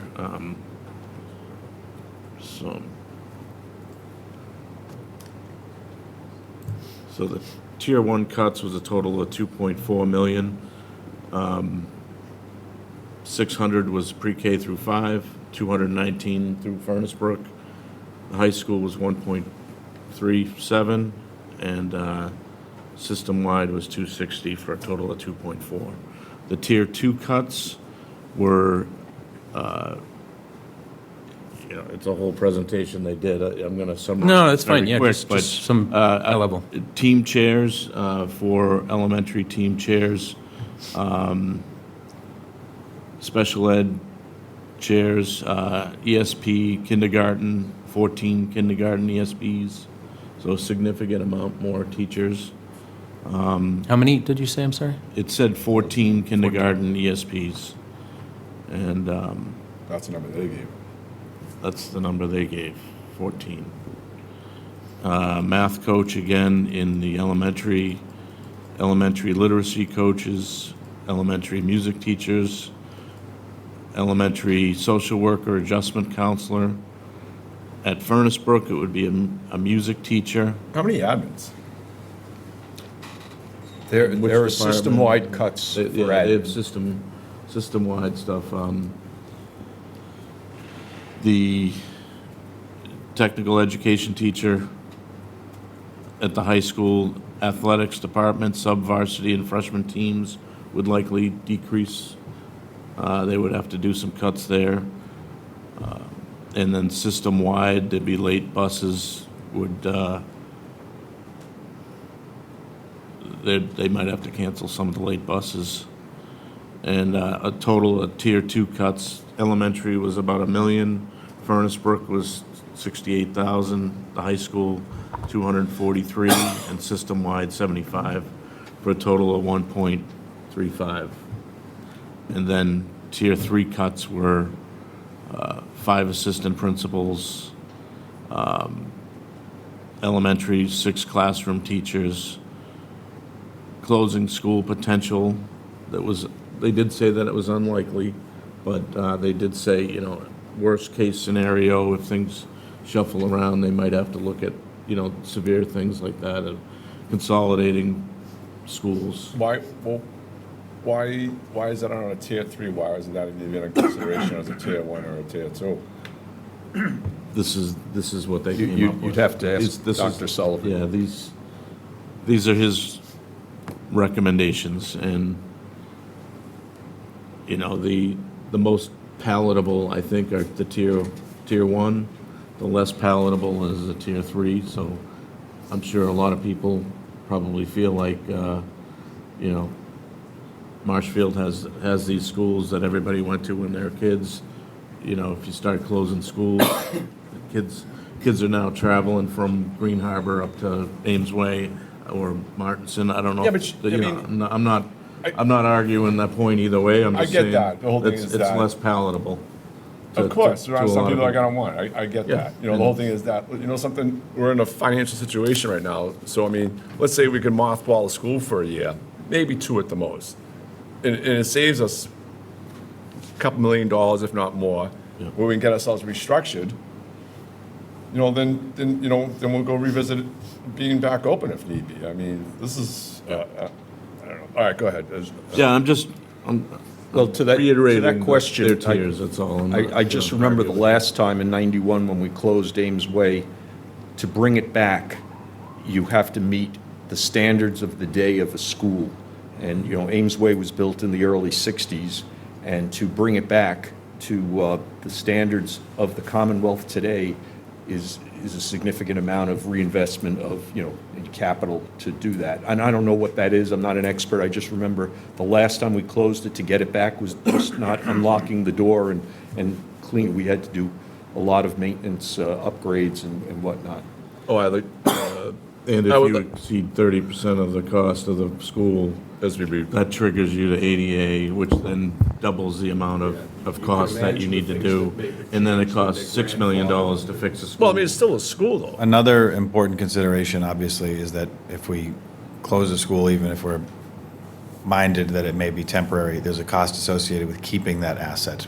Right? If you're no longer in the asset, you still have to turn on some electricity, run the HVAC. Yeah, it's not going to be anywhere near what is the cost of No, running it but right now. there is a cost. But I would like to know- It's not an entire cost savings. I don't have those figures. These are You wouldn't look at things the we entire consider. cost savings because you would have to take some of those teachers and probably put them in other schools. Absolutely. Both things that you would have a savings somewhere, but it wouldn't be 100%. I understand that. Yeah, you have to go in there, We maybe still own, just do a little we maintenance still here own and there. the asset. We still Yeah. own the asset. We have some physical facilities liabilities on there as well. And I not- mean, I would like to know in regards to what Vin's saying in regards to, all right, even if we mothball it, all right, what does the state law say if you mothball and open it? I would like to know more about that, because I mean, The superintendent should be able to answer what that's going to be. It was more complicated in 1995 when we opened it back up, I believe. I'm going by a 30-something-year-old memory on that, but it was just not unlock it and start again. So one of the things that we did try and do was to look across all the departments. And so, as Vin said earlier, a number of even the big departments said we can live with these costs, and they were, significant cuts, not costs. And so there was some thought that the schools should also, kind of in that same vein, have, a significant contribution, but definitely not as we said in all of them, an extreme, very detrimental, to the town in general, because obviously the schools are so important. Was the point of the Tier 1, Tier 2, Tier 3 cut system that they created to say that 3A is Tiers 1, 2, and 3 get cut? 3B is 2 tiers and 3C is 1 tier? Or how does that, help me understand that? Tier C is cutting A, B, and C. Is cutting all tiers. 3, which one? 3 alpha. 3 alpha. I'm sorry. So- 3 alpha. C3 alpha, the no override option. No override option. Is all 3 tiers get cut, correct? Yes. That's correct. Okay, so what is 3B? 3B is, They're not directly. it's. I didn't think they It matched. doesn't correlate, but it's, Tier 1 is approximately 2.4 million. Tier 2 was 1.5, so it's a little bit more than, it doesn't correlate to the town's budget of 4 million. Yep. But it would have probably been, I can do the math quick, but let me just see, what was it, 1.3 and 2.4. So. Which would be 3.7, roughly 4 million. So close to the 4 million, yeah. Yeah, so it's fuzzy math, but it's close. Yeah, and this depends on the numbers that they started with as well, too. They had some initial budget numbers that they were basing this off of, which were a little bit different than the final numbers, but, so it's off a little bit from what we had. So if, I don't want to speak for him, but I'm pretty confident if Superintendent Sullivan was here, he would disagree with our analysis. He would. Absolutely. He would advocate for the fight whole thing. For the whole thing. The whole thing. Right, and, So- but they did a good job of, doing the best that they could of breaking it out and, doing their part. In 3 Bravo, how much of that is that $4 million override is schools? For us, it was 2 point, Well, no, not for what's being presented in the warrant. Pulling it up now. I don't know the answer to that. In our case, our recommendation is $2.4 million over the no override budget, which would be, I don't know what percentage that is, 2.5 out of 4 is about, what, 60%, 66%? Yeah, I can look up a B How much of budget. that, how does that correlate with what they're asking for, though, for B? I'll 3B? look it up. What's the difference between their ask and B? What's the difference between what their ask for 3B is Oh, I think- and what the advisory board's opinion is for 3B? I don't have their school. I don't have their schools. number. I'm not sure I understand the Your recommendation, the advisory board recommendation goes department by department, right? The schools. 3A, schools have a number, whatever that number is. 3B has a number Okay. that's higher All than right, 3A. now I understand your question. That's what Meg produced, and the question is, what is the delta between that and what you guys came up with? So, The B budget for school would be 60,576,329. But that's what I have. That's correct. Yeah, so I think what you're asking is, what are they looking for? What did they Well, recommend? Advisory. Did they recommend the same number? yeah, hold on. So we were what, 2.8 above the 62? Above the no, yeah. So So it's for, 62. We took 57 plus 62.4 2.4. was the request. I'll do the math here. So you might have been like slightly above? What's that, Meg? If I'm just, like, if it was crudely like a straight 2.8 million, that would put their recommendation at just slightly above what we have as the big budget right now. But was it exactly 2.8? hold on. Mr. Chair, if I Sure. remember correctly, I believe our recommendation for their budget was based on adopting tier one cuts and whatever that math ended up being. I think ours was like 300 grand less. So what we, The B when, budget. when you add the 2.4 to their zero override budget of 57,835, I get 60,235,328. Yeah, and that's So 60.2, and what do you have, Meg? 60,576,329, so it's a difference of $341,000. Okay, 60.5. Close or enough for 60.2. horseshoes and Yeah. hand grenades. Okay, I gotcha. Can we talk about what's in the warrant and what's the advisory board reviewed and what's going to, well, even more precisely, what is going to be presented on Monday? Are there any material changes, bottom line changes between what went into the warrant for A or B? We'll get to C, but A or B versus what was in the warrant versus what's going to town meeting on Monday? So I would say that there are 3 changes. One is not a dollar value change. The first change is the regional schools. Point the microphone. Sorry. Sorry, the first change is the regional schools. I'm trying to find that. So the regional schools were always considered, they were in the revenue forecast. It just got dropped when it was, in the printing of the warrant. In the That- revenue forecast is a subtraction? It was Because- considered because a it's shared a- expense. So a subtraction from your gross revenues. So that amount is $1,397,454. The second adjustment was that there was, When you say regional schools, just to make sure, Norfolk S- Agricultural and and Central SSVT. Vodtech. Okay, Yeah. thank you. Then there was also in working with the school department, there was a slight adjustment to the share between the town and the school. So there was an agreement that the schools would get another $101,101,022. So those are the only 2 dollar value changes to what was printed in the warrant. The last change is just in terms of DPW. They had asked for funds to be reallocated between the divisions. So that change will be made as well. Between divisions and the DPW? Mm-hmm. Okay. But $0 change. The bottom line didn't change? Okay.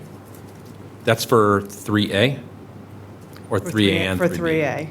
Okay, and what about 3B? 3B is basically the same other than the school adjustment is, instead of 101,000, it's $133,358. Say that again? The school adjustment is, instead of in the A budget, there, the adjustment to the school budget is $101,000. Yep. In the B budget, it's $133,358. No, that's in terms, like, when we were initially looking at the split between town and school, it was approximately 67-33%. But there have been, I guess there was a little bit of a discrepancy in terms of understanding. And so there was a conversation, school had said, we thought our percentage was going to be this amount. And there was an agreement, okay, we can allocate a little bit more to the school. So that was where that came from. Okay. So those A and B is largely similar and in line with what was going all through the winter, early winter, and then Yeah. to the March 25th Joint Advisory Board, Select Board meeting, right? Okay, and that's what wound up in the warrant. Then there's option 3C. Option 3C at the time was just a $7 million override. That's all it was defined as. There wasn't a number, dropped into the table. Help walk me through where we are with that. So the. What is 3C now, and how did we get there? So 3C is going to be, it's going to be the 7 million. But the actual amount of the budget is $5,631,660, which leaves excess levy capacity. So the override is 7 million. The total of all budget amounts comes to 5.6 million, leaving excess levy capacity. Okay, so make sure I'm clear. Said another way, the override in 3C would be $7 million, right?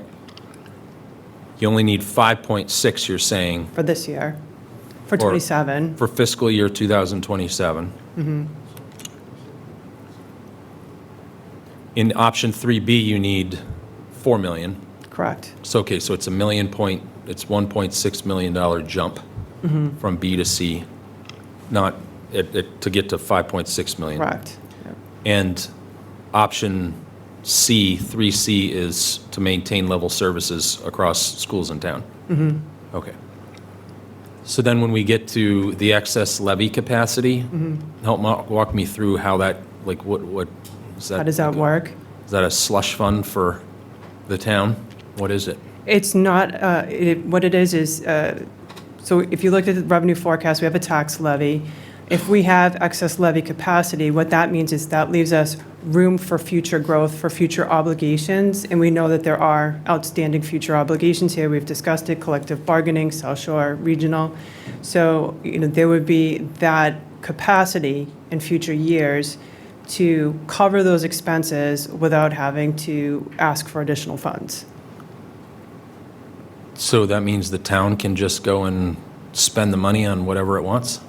I would say that that should be discussed during the budget process. Obviously, this is the discussion that we're having now, is that, No, but for fiscal year 2027, let's just go into dreamland here and imagine a scenario where $7 million override passes. So now everybody's being taxed based on a $7 million, but you only need 5.6. correct. So what are you doing with the extra money? It is out there. It remains untouched. It's not taxed. It won't appear on tax bills. It's just a capacity that we have for future budgets. And to access it, it would have to go through town meeting. Correct, sorry. Okay, so you wouldn't actually start taxing No, for the full 7 million. No. You'd tax for the 5.6 million. correct. You tax based on what the actual budget approved is. Okay. Can I ask a clarifying question? No, go ahead. So we tax based on what the actual approved budget is. Moving into FY '28, after that, assuming historically the budget goes up, how do we then begin taxing on that budget? Does it happen automatically based on the fact that that $7 million override was voted in? Or is there a vote? Or is the vote ostensibly has already happened? So when you're going to the following year's revenue forecast, you would have that extra capacity in the tax levy. So if you remember the revenue forecast of what the tax levy is, you would have that capacity However, it would still be based on whatever the budget approved is. It just means that you have, again, you're generally constrained by 2.5% in your new growth and whatever. There would be a little bit more capacity that's there, and then there would have to be, obviously, a budget process, Sure. a town meeting approval, in terms of utilizing that excess levy capacity. There would still be controls over that. But just to say that the first part differently, and please step on this if it's inaccurate, if it's inaccurate, we would not be taxed on the 7 million right away. No. But could be in short order right afterwards, depending on how the budget process rolls out. It would and ultimately depend on how the budget process rolls out. But you can't, like, if future Peter comes in and says, Yes. I know it's hard to Yes. think that could be a possibility. You're going to be like furniture around here, Peter,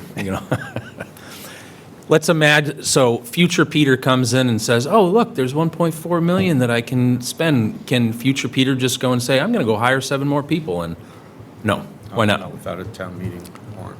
You have to go to town. Town meeting Have to go to ultimately town always meeting. decides. Town meeting would have to approve it, and then, from there, then the tax rate would change. I think also if you're saying hire new people, town meeting would have to approve those new positions. Right. Town meeting would still have the ultimate say. So the town meeting, like people in this building just couldn't unilaterally say, hey, we got 1.4 million, let's go spend it. No. Can I ask a clarifying question? Yeah. Quick. So, just to be clear, though, so the reason I would think, and maybe I'm wrong, but if we do the $7 million override, is because we need to take it to a ballot. So, right, so if the town votes for $7 million, then it keeps the 1.4 million levy, the levy of extra capacity in play, but it would keep us from having to do another ballot question and spend the money for the ballot question. Am I right about that? Is that why we would do 7 million, even though we don't need 7 million? The anticipation would be to cover future obligations, so you would not have to. So we would not have to go to ballot. Yeah, basically, the way I'm, so to kind of, I'm just throwing that out there because I don't think that's been said.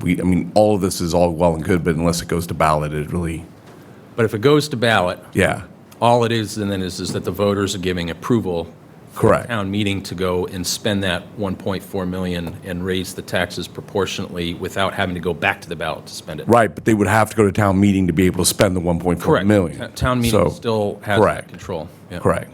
Anyway. Can I say something? Yeah, go ahead.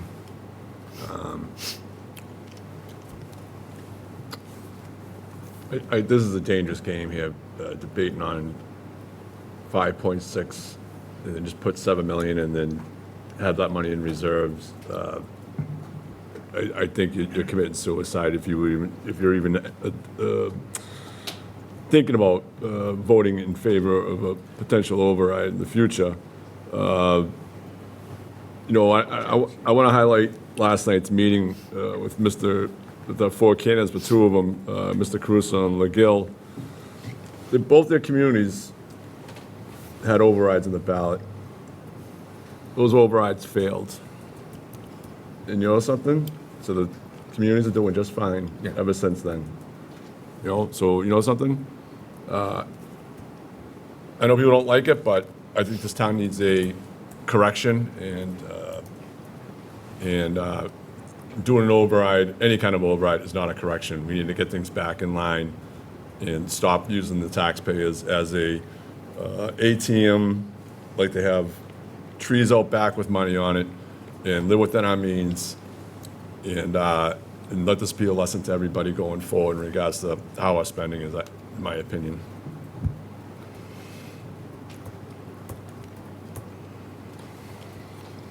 Can we take a second to walk through the information that's been posted for the public to see? I just want to get a view of that. Do you have access to? I do, and I believe I'm going to try sharing my screen. Hopefully it works. Yeah, if you can. This is it. This is what you're looking for. No, I just go to the town's website just to see what's posted there. Okay, hold on. You're controlling, Meg? Am I? I Yes. am, okay. Cool. Re- That was, we're- how was We're reading your emails. Okay, hold on. I'm not doing this well. There you go. Yeah, you're right there. Okay, all right. Is that working? Okay. So this is on the town's website. It is right when you go, let me go back. Can I go back? It says, it will say town meeting, I think it's. Can you go back to the main site so we can see how you got there? I'm trying to. Just click on the Marshfield seal in the upper left-hand corner. Nope, That is not it. that's not it. There we go. Okay.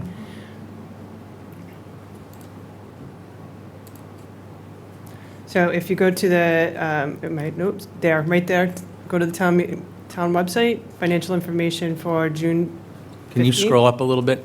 For whatever reason, okay, there you go. All right. So financial information for town meeting for June 15th, click right there.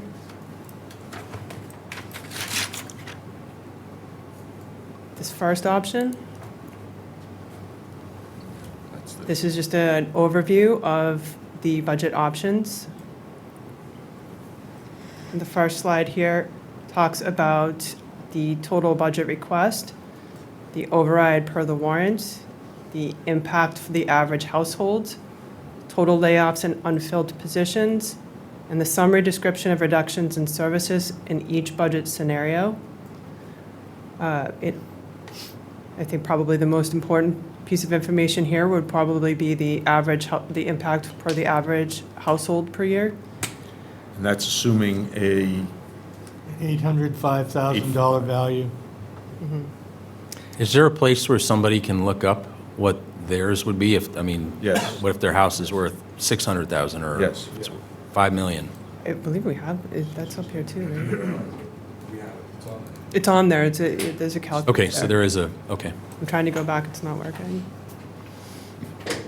So this also discusses what's not included in the 27 budget, which Vin has touched upon, which is the collective bargaining, South Shore Regional, or current or future legal settlements.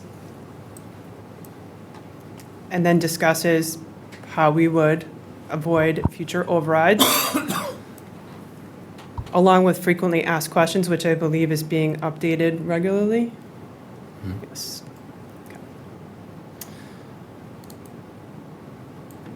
Okay. Not sure why I don't have the capacity to go backwards.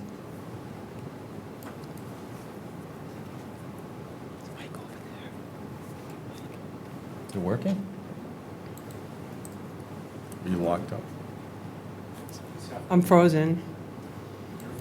Yeah, I had to reboot. If you go. Yep. I'm hitting the back. It opens up the power. So you can just close that tab and go up. Okay, there, all right, got it.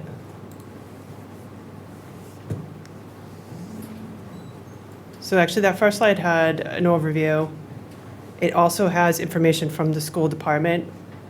Do we want to take a look at that? We'll just pop it open real quick. I just want to see what we...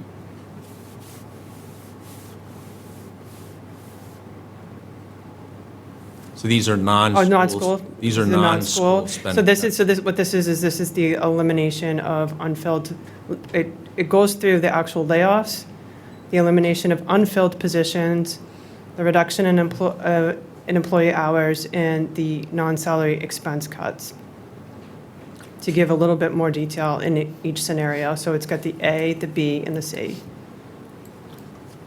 The superintendent's, if you go to the bottom, I think he's got his link to his There it is. presentation to the advisory board. Right here, school budget information. DPW also has their information. That's where the whole tiers are All listed of down them, in yes, his, in that. Why don't you click on that so they could see what that looks like?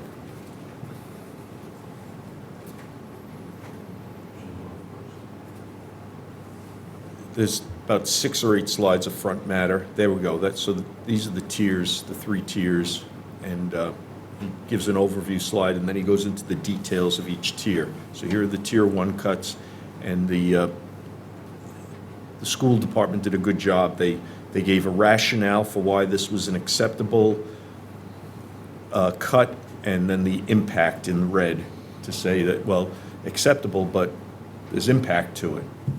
And on each slide is that kind of balanced review.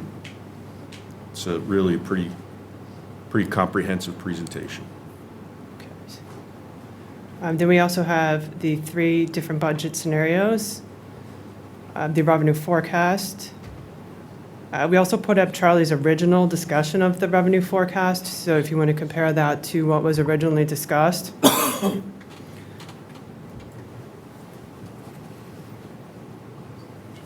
And here's where you can go in, is check your property evaluation assessors database. So that's where you can put in your own personal information and see what it means to your household, What means to who's? the override. So override you, impact. if you go to this site right here, it'll tell you how much your tax bill would increase by.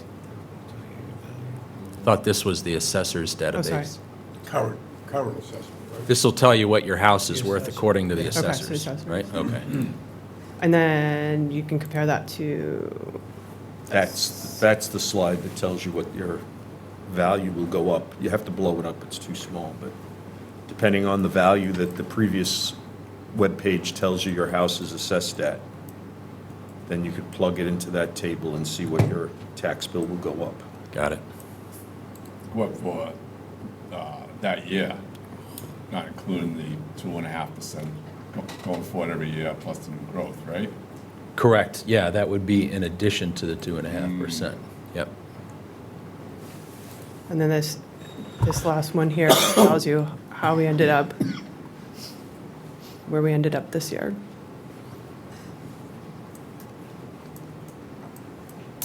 All right, where are we heading? I just wanted to see what had been posted and was being made available to the public prior to Monday. All right, are Maybe we, that building of all that information, that's quite a bit. Meg and team put a lot of work into that. And there's also an email address there where people have questions. And then after those, when those questions are received, Peter and team is going and preparing answers and then updating there's an FAQ. Right here. Right. Okay. So if people are looking like, hey, where's my questions, where's my answers, this is where they would go and find it. And check in regularly to see if it's been updated. Okay. you're going to be updating this today, tomorrow, and then part of Monday? Peter said he was staying until 2 a.m., right, Peter? Yeah, we've paid attention to the questions that have come, and we've tried to answer them. And we're, I'm just being straightforward on it. All right, I noticed Jack Griffin joined. Are we done with discussion on warrant Article 3, Alpha, Bravo, and Charlie? Well, I just want to ask about the Finance Committee, $300. Who's the Finance Committee? I think that's us, and I don't know what we need that $300 for. What is that supposed to be? Sorry. I don't know. You do have the Association of Town Finance Committees, they have dues. So someone's been paying our dues for us? The Select Board has. Very good, we appreciate it. Is it a requirement? It's not necessarily a requirement, but a lot of advisory boards, finance committees do like to pay it because it gives them extra access to information that they can utilize. Do you guys use it? We have a very extensive benchmarking schedule in the coming year that I have yet to brief my fellow board members on. But we're going to be going to other advisory board meetings and seeing how they conduct. But I don't need the $300 to do that. That'll be gratis, the gas mileage. And the rest of the board? They didn't know that was coming. No, I wasn't aware of it. So are you saying, Vin, that We could turn. we can eliminate that 300?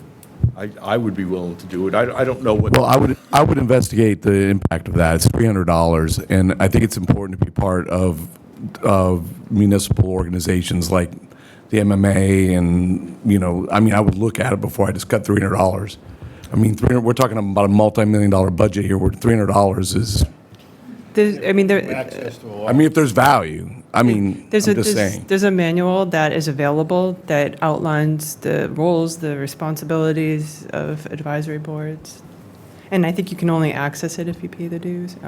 That's what I mean, there may be, we didn't use it because we don't even know what the value is and what, I right? know this person didn't know that we. Right, so I would think it'd make sense to look at it before we decide to just cut it willy-nilly. That's all I'm saying. That's my advice. You've actually been paying for it? It hasn't been increasing free cash by $300 a year? We've been paying for it. All right. Paying for it for how many years? Forever. I don't know. And it's been barely used? Yeah, I would say, Vin, you guys should get together and make a determination if you are going to use that 300. I know everybody will look at it small, but adding up over the years, it starts adding up, in my opinion. Reserve fund, 150,000. How much do we have in there now? It's like over 6 million, right? No. No, this is a different reserve fund. $7,500 are left in the reserve fund, if my math is right. What is it? $7,500. And you were appropriated roughly 100,000. 100,000 from the year before. Oh, is this for reserve fund for the, Like for the budget emergencies. budget shortfall? It's for emergencies and unforeseen expenses. Okay, And it's, So things that you'd pay for out of it is, Right. like if your cruiser got totaled, if, storm expenses, it's a good baseline start for snow and ice, things like that. what, It's a prudent thing to have or to fund this, just so that you don't have to borrow money to pay for unforeseen expenses. And those funds have to be approved by both the select board and the advisory board if Well, they're deployed. I'm not sure. I believe the statute allows the advisory board to Do it approve them, unilateral. but each department has to. I don't know what the local bylaw is here, but the advisory board. it's the only, it has to be applied for with the advisory board.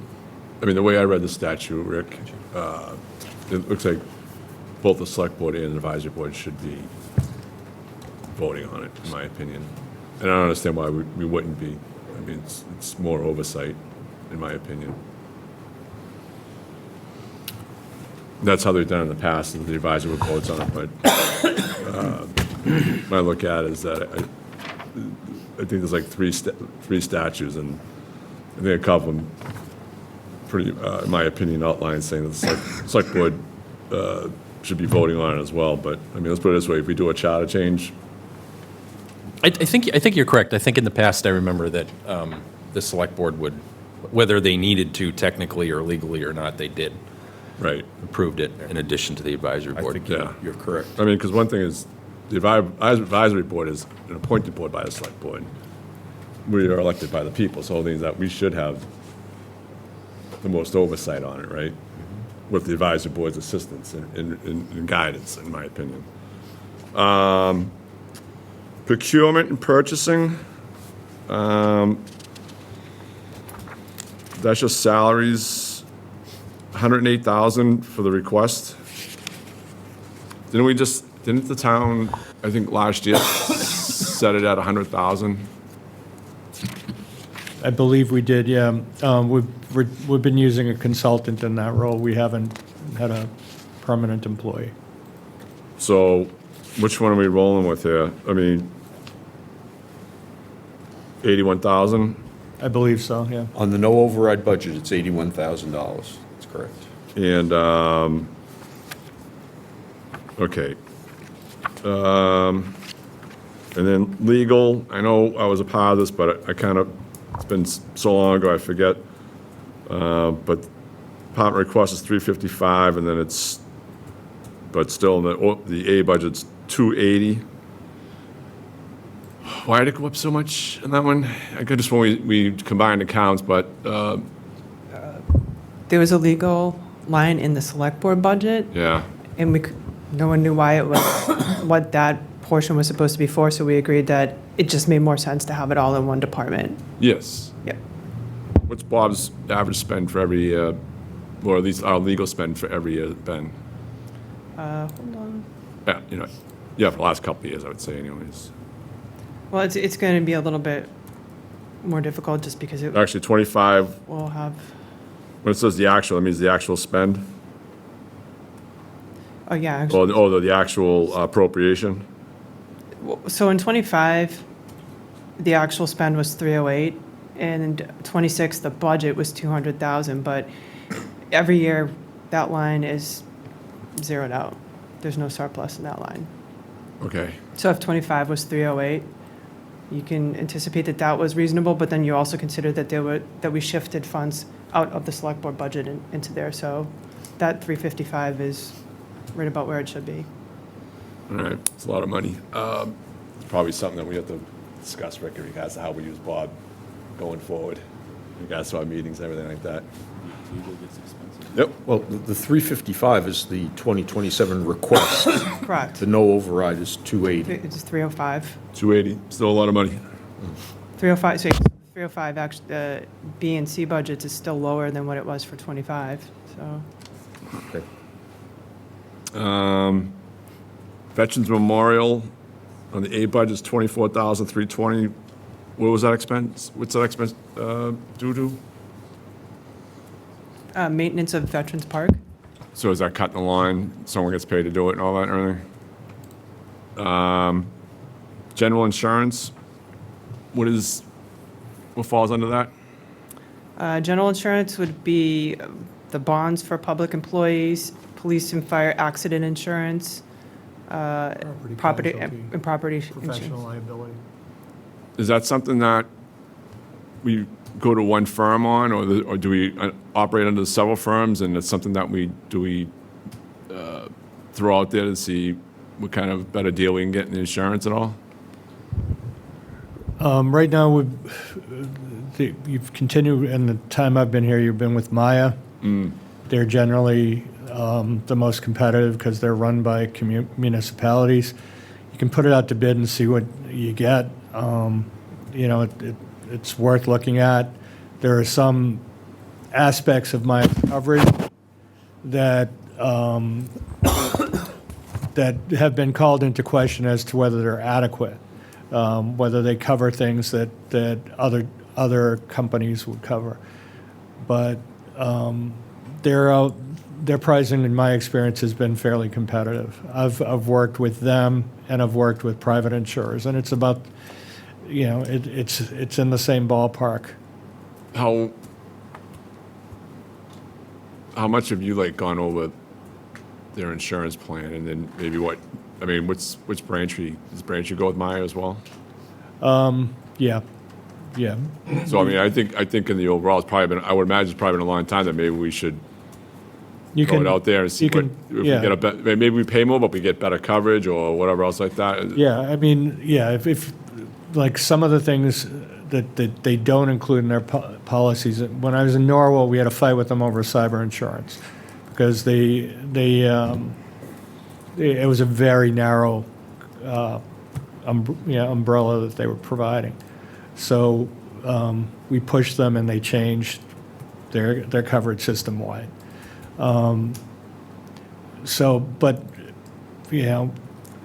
the future Peter can do a Do all that. No, I get yeah, that. it's always worth testing the market on this. Okay. And unemployment compensation, I imagine that's just a yearly bill? What you should be doing is paying that monthly as it's incurred. You get an assessment monthly when you have unemployed employees that are collecting. So the appropriation here is basically to put us in a position that we anticipate that there'll be reductions in staff, so that we'll have a starting point to address that.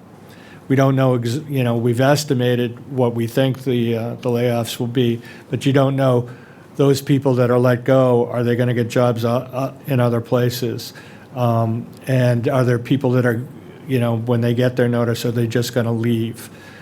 Things like that. So actual totals that we get, we may have to adjust that unemployment. If 150 may not carry us for the year, but that's a good faith estimate to start funding it. It hasn't been, until last year, it hadn't been funded at all for several years. So the 150 is a good area is what you're saying, but we may have to afford more to. Yeah, it's a marker that should get us through get us, cover us for a lot of what we'll probably incur. And so imagine what you're thinking is one-time payment through free cash if we needed more. I would prefer to do an interdepartmental transfer of overlay surplus to cover that. No, I always look for what we've got in the budget first. Okay. By the way, overlay is funded at appropriate level this year, which hasn't been funded at the appropriate level in years past as well. I remember you saying that. So that if we do, because it is likely, on the other side, we're covering employment if an override doesn't pass. If it does pass, more people are going to appeal their evaluations and their tax bills. So we have to have that funded at an adequate rate. Funding that at the adequate rate will get us through the tax rate setting quicker too. So. Just looking at library real quick. Vin, you had on your little board there saying that the library, if they were below funding, they wouldn't get a certificate, I think, from the state to open.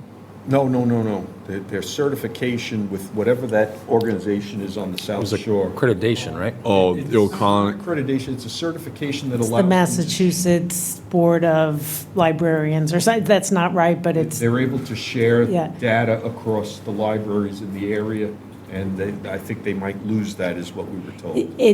it's a risk that they could lose it because they're supposed to, if I remember correctly, increase their annual budget by 2.5% every year, plus have a minimum spend, increased spend on periodical books and, other offerings that they have in the library. It's not automatic that they would lose it. Again, my understanding is, but it's at risk. And that the other thing about it is the 2.5% increase that they're supposed to have in funding every year accumulates whether or not we're actually giving them that much. So at some point, if this board wants to look into it, they could really say that the funding has to go up even, higher to make up for prior years. So what it gets you is the state has a huge database of materials that our town members can access. Also, the Old Colony librarian, Old Colony Network. network, thank you. So they can share everything. Yeah, so you can borrow a book from Plymouth or from Duxbury or wherever if it isn't here. So is it two different databases am I looking at here? Or is it one database run through the state, but Old Colony and our library? There's databases that the town pays for to just have available for residents. And that's used, very heavily. It's a very popular service amongst the residents. And then the state is separate, it's, I believe, but I could be wrong, free access as long as you're accredited. And then the Old Colony is more of a sharing of resources that every member town's library has. So in regards to the ones that charge, does that mean that the general public has access to it? Yes. So is that through access to it through the library or access through it themselves? Through the library, There's an app. yeah, it's app and website, library. yep. And And so it's online, it's ebooks. do we charge a fee to use that?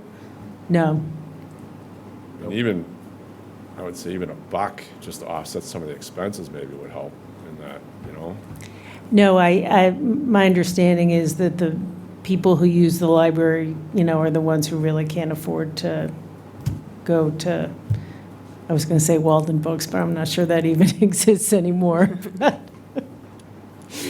You know, so, and it's, I mean, you can have your own opinion, but I think it's very, very heavily used, the library. They have, it's always full. Well, I mean, what I look at it is that, all right, it's heavily used. I don't know how many uses they get out of it in regards to per person, but I mean, I don't think we're trying to offset some expenses here and all that, everything. I'm just thinking that, you know, my opinion is like, throw $1 out there, I don't think it's going to break the bank for anybody for a year's membership or whatever else like that, you know, so, I'm just trying to think outside the box here in regards to. Yeah, and I'm not discouraging that necessarily. I can't recall exactly what the statement was, but there was some mission statement of it being a free resource for the town. Now, if people want to revisit. Well, do we know what's costing us then, the town, a year for the subscriptions? I think their budget was, what, 150 total? That includes staff and, I mean, the library, they said that we can cut them and cut their budget, and they'll just do what they can. And that would be what it would be. The big question really is, because of the requirements to have the certification and all of the access that gets us to it, it's a risk-reward determination, really. All right, so even with the reduction, but what Finn had as a presentation is that whatever was a certification you said, Vin, they lose, it will not impact the operations of the library. The library will be open.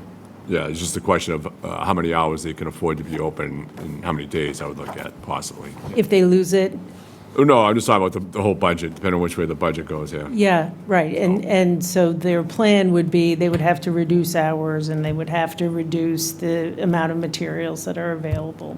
But Okay. it would be possible. All right, thank you. I think I'm good, Vin. I don't know if anybody else has anything. Okay, I have a request to take a 5-minute rest break for bathroom needs if you need, and then, Jack Griffin, are you still on? Can we unmute Jack for a second? Hey, Yes, I am. hey, Jack, we want to talk Article 4 when we come back at 8:30. Is that, can you do that? Sure. 8:35, let's say. Okay. All right, very good. So we'll reconvene at 8:35 on Apple time, not on that clock. It's 4 minutes slow. So look at your watches. You gonna take a vote? Do we have to take a vote? You gotta take a vote. Yep. All right, do I have a second for that proposal? All right, second. All in favor of taking a short break till 8:35? Aye. Make a motion for the select board to go in recess until 8:35. The time right now is 8:30. Do I have a second? Second. All in favor, say aye. Aye. Aye. All right, if you need to go. So I propose that the advisory board reconvenes. Do I have a second? Second. All in favor? Aye. Make a motion that the select board reconvene. All in favor? Or do I have a second? Second. All in favor, say aye. Aye. Rick Smith, aye. All right, the chair recognizes Chris Rowland to start discussing Article 4, capital budget. Okay, thank you, Mr. Chair. Mr. Griffin, are you off of mute? Are you available? Yep. All right, great. So earlier we were discussing the capital budget Article 4 of annual town meeting, and we understood that you were meeting tonight to talk about and vote on your recommendations for the town meeting for Monday. We were told by Ms. LeMay that you have $1,419,000 originally that is available for capital, correct? Correct. But there is also, of that, there is the Ocean Bluff riprap would be $450,000 of that, correct? If you were going to put that. Correct, but we voted to put that to the fall. Okay. So could you walk us through what your board has recommended? I sent both Eric and Rick a few minutes ago a sheet that could post up there. You can all see it. It'll be a lot easier to see, and I can explain it to you. Right, That'd be great if you could do that. Yeah, give me a second and I'll, who's Thanks. online right now? So if you want to screen share, if you want to hop on Zoom. I'll just send it to you. All right.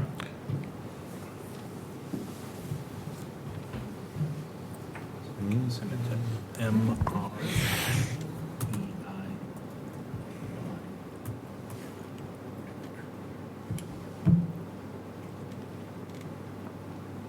We're getting there, Jack. Not a problem.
Jack, can you see the shared screen with your spreadsheet on it?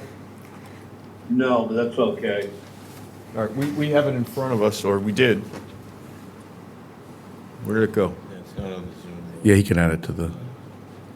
There it is, now it's on Zoom. Okay, yep, it's on mine. Okay, Yeah, so go ahead. Do you want me to go through it, or do you want to ask questions? Did you go through it? Because we still need to vote as a board to recommend or not recommend it, so. Okay, all right. So I was given 3 piles of money. I was given free cash, and if you look down below, it's $921,566. Then I got repurposed money, which are projects that ended, and its balances and so on. There was $341,168, and then we had a Grant Rock project with approximately $156,267 left over. If you go to the top and you see the police cruisers, we're picking one for $67,000, and you'll see out in the column it says RP. That means it's repurposed money. FC is free cash, ENT is enterprise, and BR is Grant Roth. And if you go down on the bottom, I know it's like row 2, row 7, row 10, row 8, but I had to do this at home. I had like an hour to get it put together to bring to the meeting. And I was jumping around trying to figure out how to allocate the funding so that we could cover as much as we could. And this comes out, I'm going from my head from the meeting, we were 1419, we were allowed, we spent 1409. And as you can see, it shows how it's allocated. The tricky ones are the school passenger van. So that was two purposes. There was money left over for, what was the number on that? I'll tell you in a second here. 142. So, what was that? Oh, gotta look up here. Row 8. So row 8, we split it. So 55,268 out of repurpose and 87,274 out of Grant Rock fund. And the same thing happened with, which was the Harbor Jetty. We spent $395.66 out of free cash, $59,434, as you can see on the bottom, those numbers to get there. And then on the bottom is the totals. So on free cash, we spent exactly what it was supposed to be spent. To repurpose, we spent what was supposed to be spent. And the Grant Rock, we spent $10,000 less, which results in $10,000 less than the 1419 that it was allowed. And that's the all in a nutshell. And we voted to approve it tonight. Okay. I have a quick question. So I'm looking at those three numbers, 921,566, 321,168, and 156,267.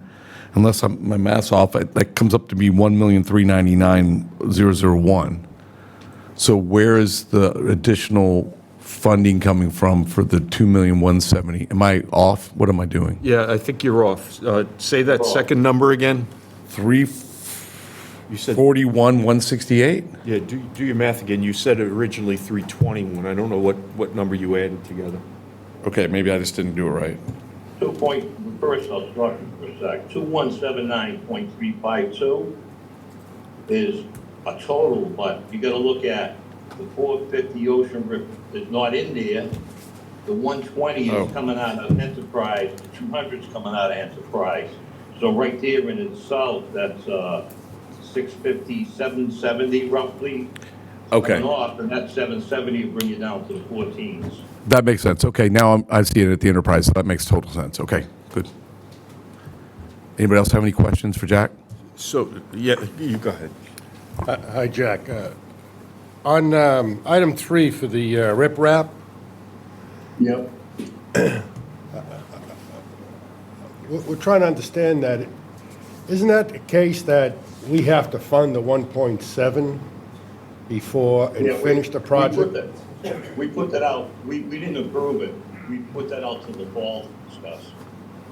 So that's But coming you're right. off. I think you're right, you gotta put the 1.7 up, and then you promised 75% funding, hopefully, so that we didn't vote on that. That's being taken off the warrant. That's the riprap that's on the beach, I think, in Ocean Bluff. It's the only part of the beach that has riprap on it, and it's lasted for years. It does an excellent job, too. No, Used to live on. what I'm saying, you're proposing, that line item is being cut from the town meeting. Correct, it was pushed to the fall. In other words, the DPW can resubmit in the fall.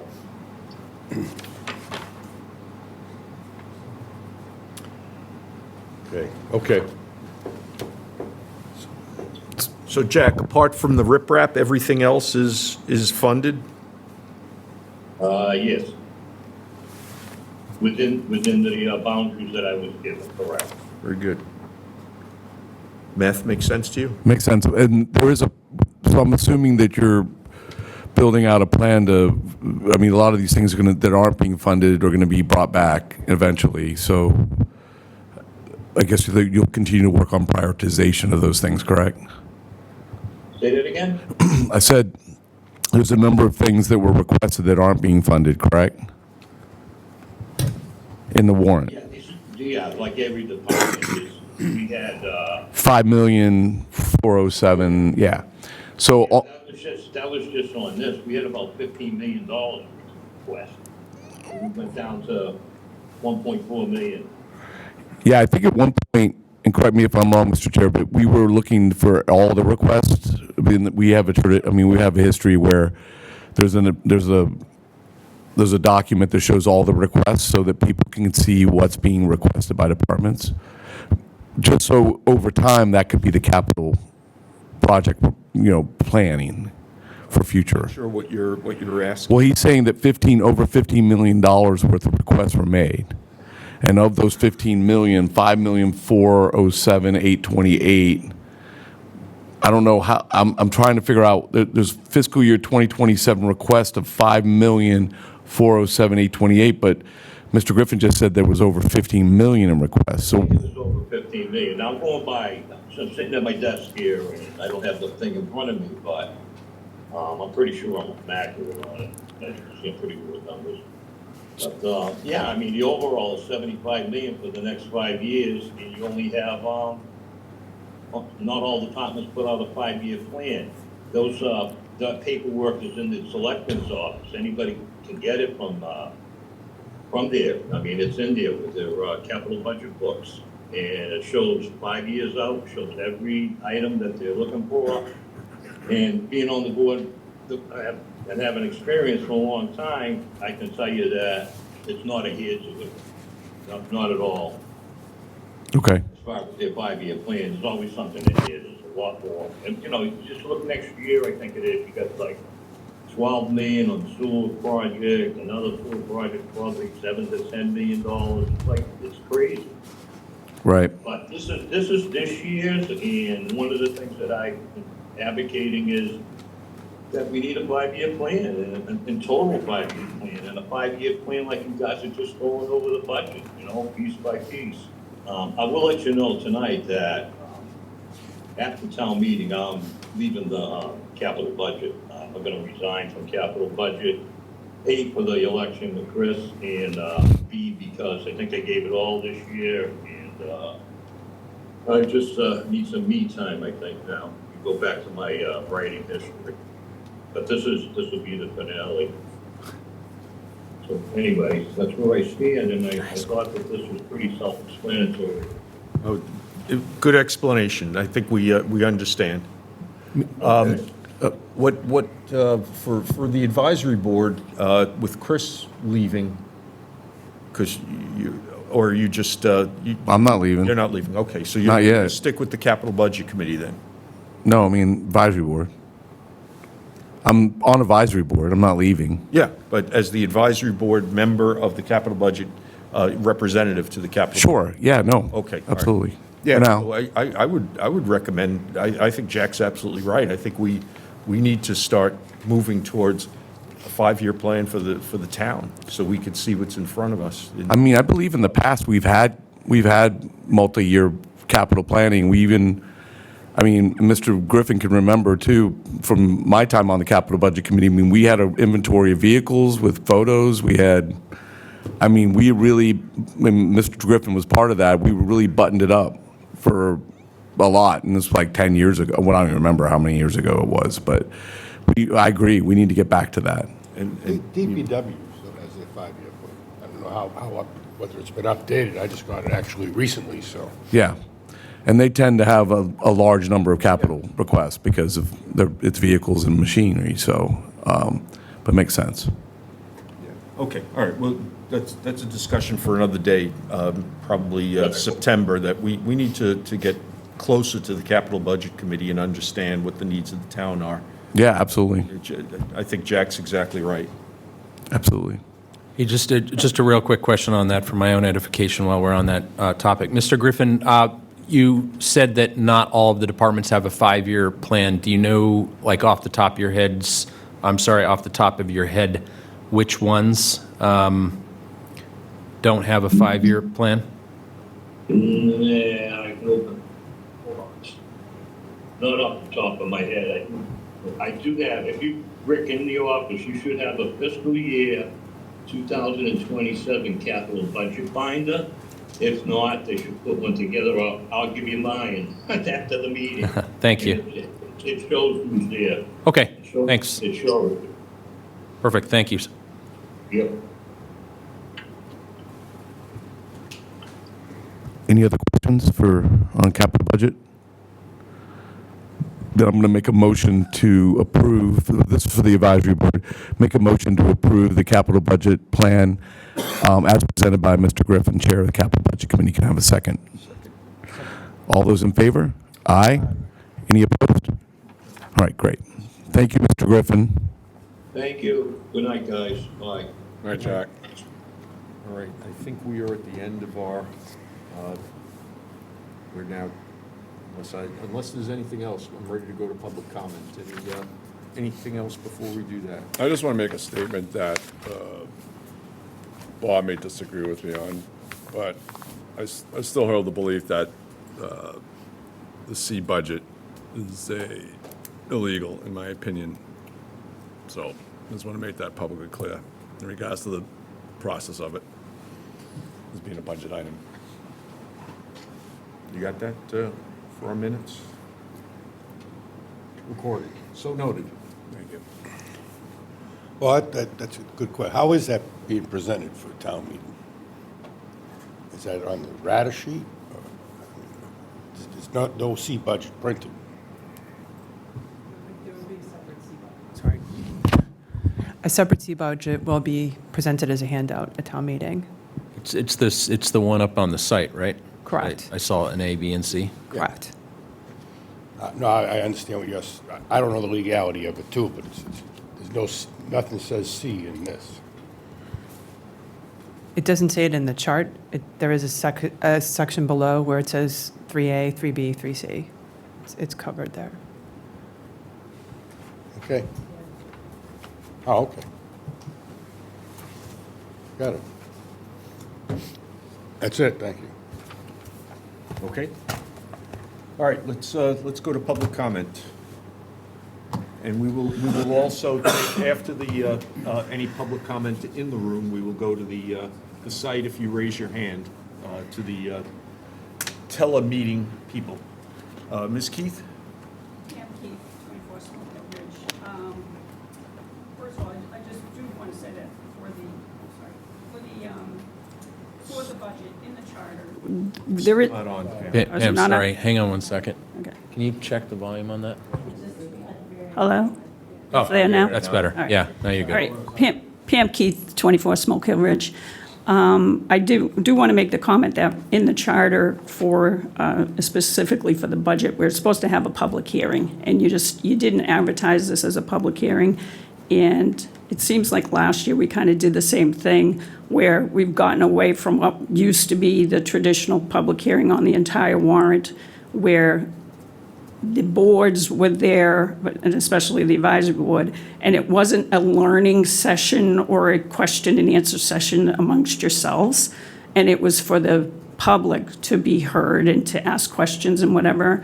So I just want to make the comment that we've gone away from that, and a public hearing is required, and to me, it should focus, there should be a time where it's, this meeting's great for you, but there should be a time where maybe it's just, okay, we're going to hear the public. Sometimes, like, the schools have a public hearing for their budget, and I think if no one's there, if they open it up, they say, okay, there's no comment, or there's 2 people or whatever, and they close it down. It might only be a few minutes. But, we've always had one that was more dedicated to the public than what is tonight. I'd like to make a quick comment that the comment about the 2.5% that you talked about earlier, back and forth amongst each other. Some people keep repeating that the 2.5% growth is not good enough, and it's 2.5% growth plus new growth. So our budget doesn't really grow by 2.5%. It's been more than that. It's somewhere between 3. I put 4 on Facebook the other day. That's a little high maybe, but it's 3, 3.3, 3.5, something like that. And then my last comment is actually what I'm surprised that Eric just brought it up. This is my major comment that I wanted to make tonight. I believe the 3C budget is completely illegal. And for anybody who didn't see how it got on the warrant, the warrant was closed. And Mr. Rowland clearly said that. You can hear him say it. You can hear him looking and saying, you know, what the heck's kind of going on here? The warrant was closed.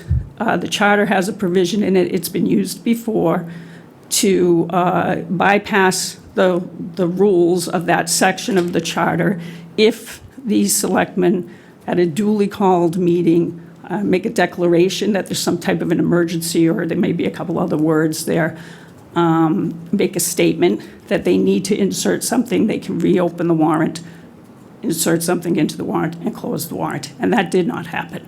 There was nothing on the agenda to add anything to the warrant. The only thing related to the warrant and articles was actually to take possibility of taking things off the warrant. It was the exact opposite of what was done that night. And I have to say that I want to ask Mr. Fitzgerald, I did not write a letter for tonight, but if you have an email address, I'd like to send you an actual request. I believe the moderator is obligated to pass over or withdraw, or whatever the correct words are, to not allow a vote on anything that was not properly put on the warrant legally. Usually, like if you were to skip a public hearing on something, which technically we haven't I wasn't even thinking of that, but we have no public hearing tonight actually advertised. But you are not supposed to vote on something that has not properly legally been put on the warrant.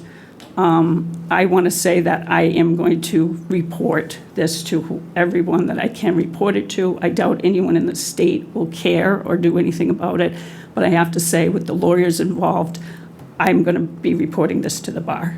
And I want to warn people because I don't want it to be a surprise, but I am absolutely 100%. If we vote on the 3C budget on Monday, I am going to report this. So I just don't want to be a surprise to anybody. I just feel this can be done legally later. I can't stop the select board. Once the seat is filled on July 25th, you could actually vote. You can vote an override every 35 days or 40 days or whatever the time period is. You can vote numbers that it doesn't have to have a budget. You could do 2 million, you could do 20 million. The selectmen can put out override votes at ballots, but this town meeting warrant and budget process has been horrifically butchered starting in January all the way until tonight. I mean, we're voting on a 3C budget and we're going to get a handout on the floor of town meeting. And it's unbelievable, to tell you the truth.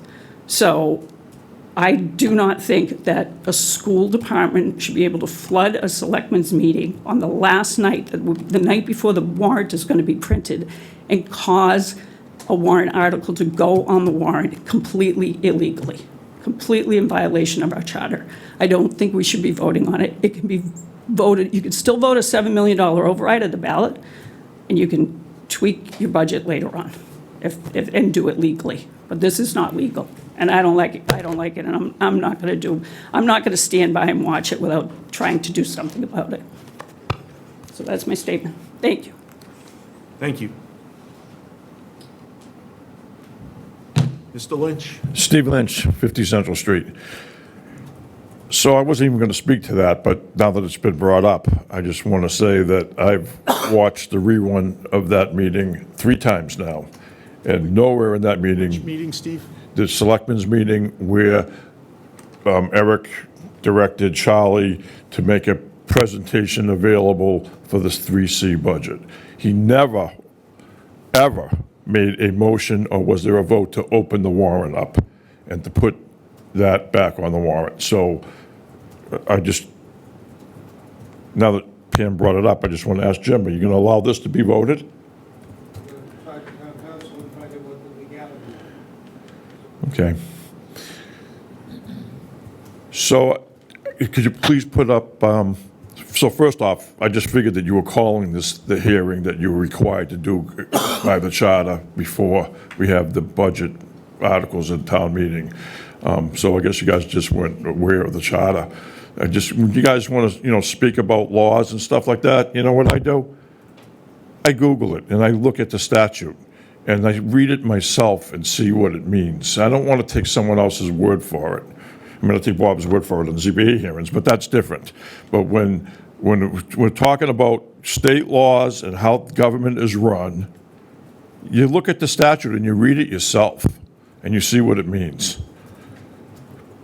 So we should have had, this should have been called a hearing, and tradition shouldn't have been broken. After every article, this public should have been able to speak. This meeting should have been for the public.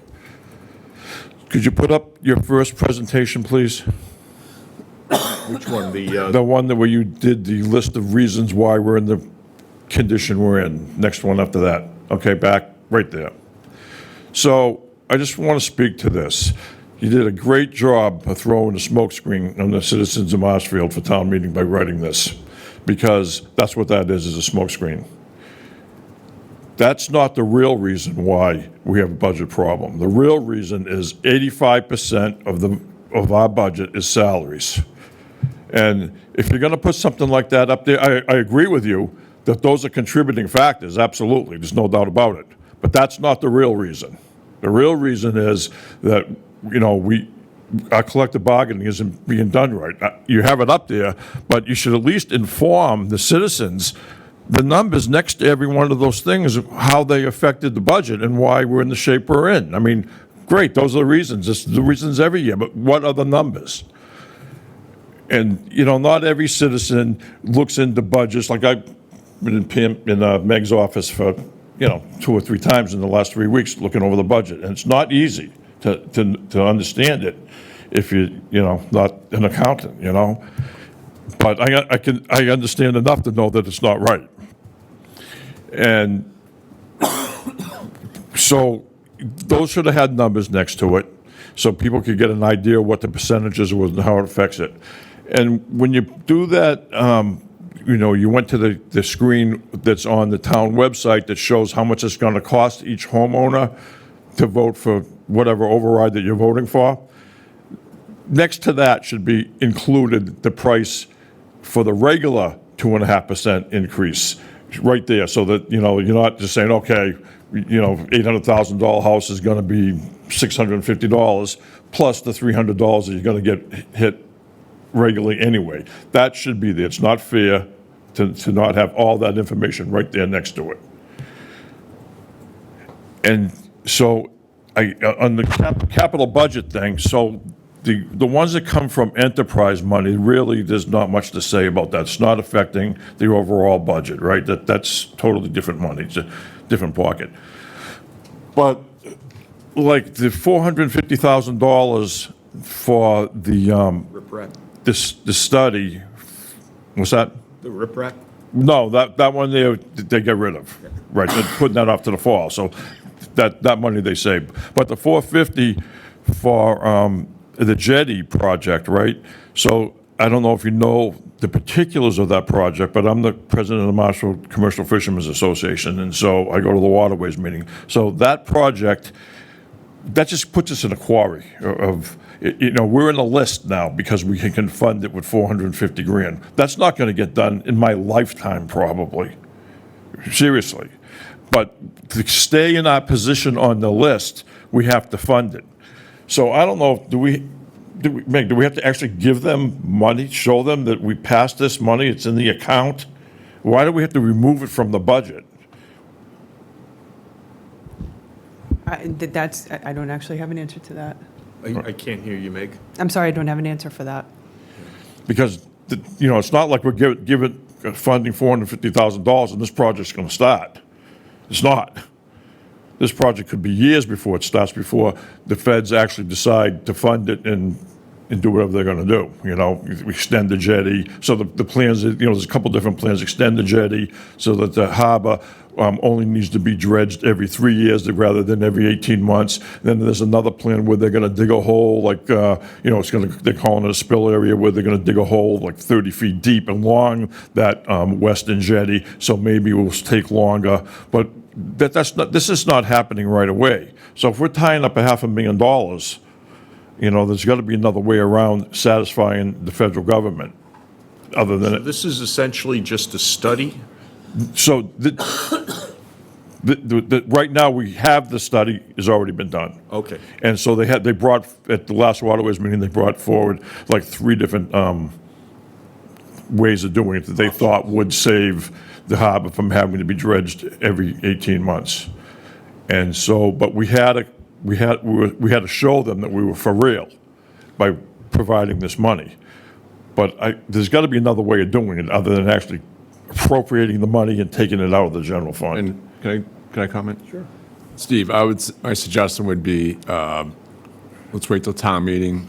Master Mayor will be there. I'm sure he'll have that answer. Yeah. And I'd say we can go from there. Well, there's waterways meeting, we'll see on Monday night, so they won't be before Monday night. But anyway, okay, so that's just one other thing. But there's so much money that, you're not acting like this is some crisis. It is. The crisis is that people on fixed income in this town can't afford to live here. My taxes on my house are more than my mortgage. I mean, that's a problem, and not everybody has the ability to do that, to be able to afford that. And, if we have cuts that we can make across all these different budget lines, which, I'd want to look into all of them really close. There's got to be things that we can put off to next year that don't have to be, it's not crucial to be funded this year, that we can save some money here and not have to go forward with an override. And, it's disingenuous to be telling people that it's going to be, $650 for an $800,000 house, when really it's going to be $1,000 when you add in the regular 2.5% increase. So at least provide the correct information for people to make the decision. All right, thank you. Thank you. Do we have any hands up on the Zoom? There's someone. This is Andrew Stewart, Marshfield Building Commissioner. Hi, Andrew. I just wanted to say thank you for doing this. It's been a long process. We've had very little guidance as department heads, and what guidance we have had from Peter and Meg and Charlie has been greatly appreciated. Especially I appreciate the members of the advisory board and Eric for sitting down with me and talking about my budget. I haven't talked to anybody about my budget in years, and I know that that's been the case for a lot of other department heads. So from our perspective, we see a lot of transparency, and it's a great improvement from what our experience has been. So I just wanted to put that out there and say thank you. Thank you. Anyone else? All right, I move that we, sure. Do we need, no, since we voted on the capital, we don't have to meet before town meeting? No, Okay. no, but room 145 is available for us, for a lay-down area. You want to come in, put your stuff down, have a cup of coffee or whatever. Okay. That's available for us. But we are not meeting in a public, we haven't done the public meeting announcement, so we cannot talk about anything related to quorum-type activities. The weather is good, sports, fine. I just heard that you're providing coffee. I can do You hear that. Eric? I heard he's providing coffee. The problem is, Rick, is I don't drink coffee, so you have to bring something else. All right, let's bring this back. Seeing that we've closed out the agenda, appreciate the participation of the public, appreciate everyone who joined in online, and anyone who texted me throughout the meeting. Hold on, Vin. Oh, I'm sorry. I didn't get a chance to speak, Okay, good. and I want this to be crystal clear. It's my opinion that after a lengthy discussion, detailed explanation by the former interim town administrator, Charlie Sumner, the Select Board unanimously voted 3-0 to instruct Mr. Sumner to add a 3C article to the existing options on a draft warrant.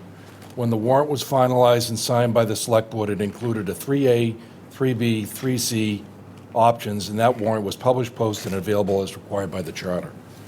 Town meeting time says, since the purpose of a warrant is to apprise the voters of the subject matter of the warrant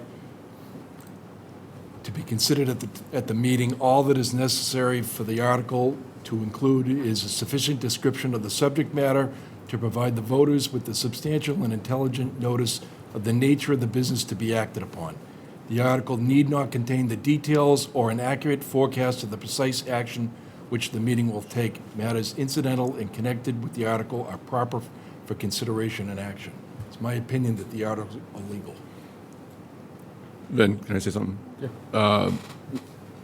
Look, when I made that motion, my intention was not to put it in the warrants. The warrant was not opened. When I signed that page for the back of the book to authorize it, was that night because we were in such a rush that it had to be published within a timely manner. Had I known that Charlie was going to put a 3C in the warrant, I would have never signed that.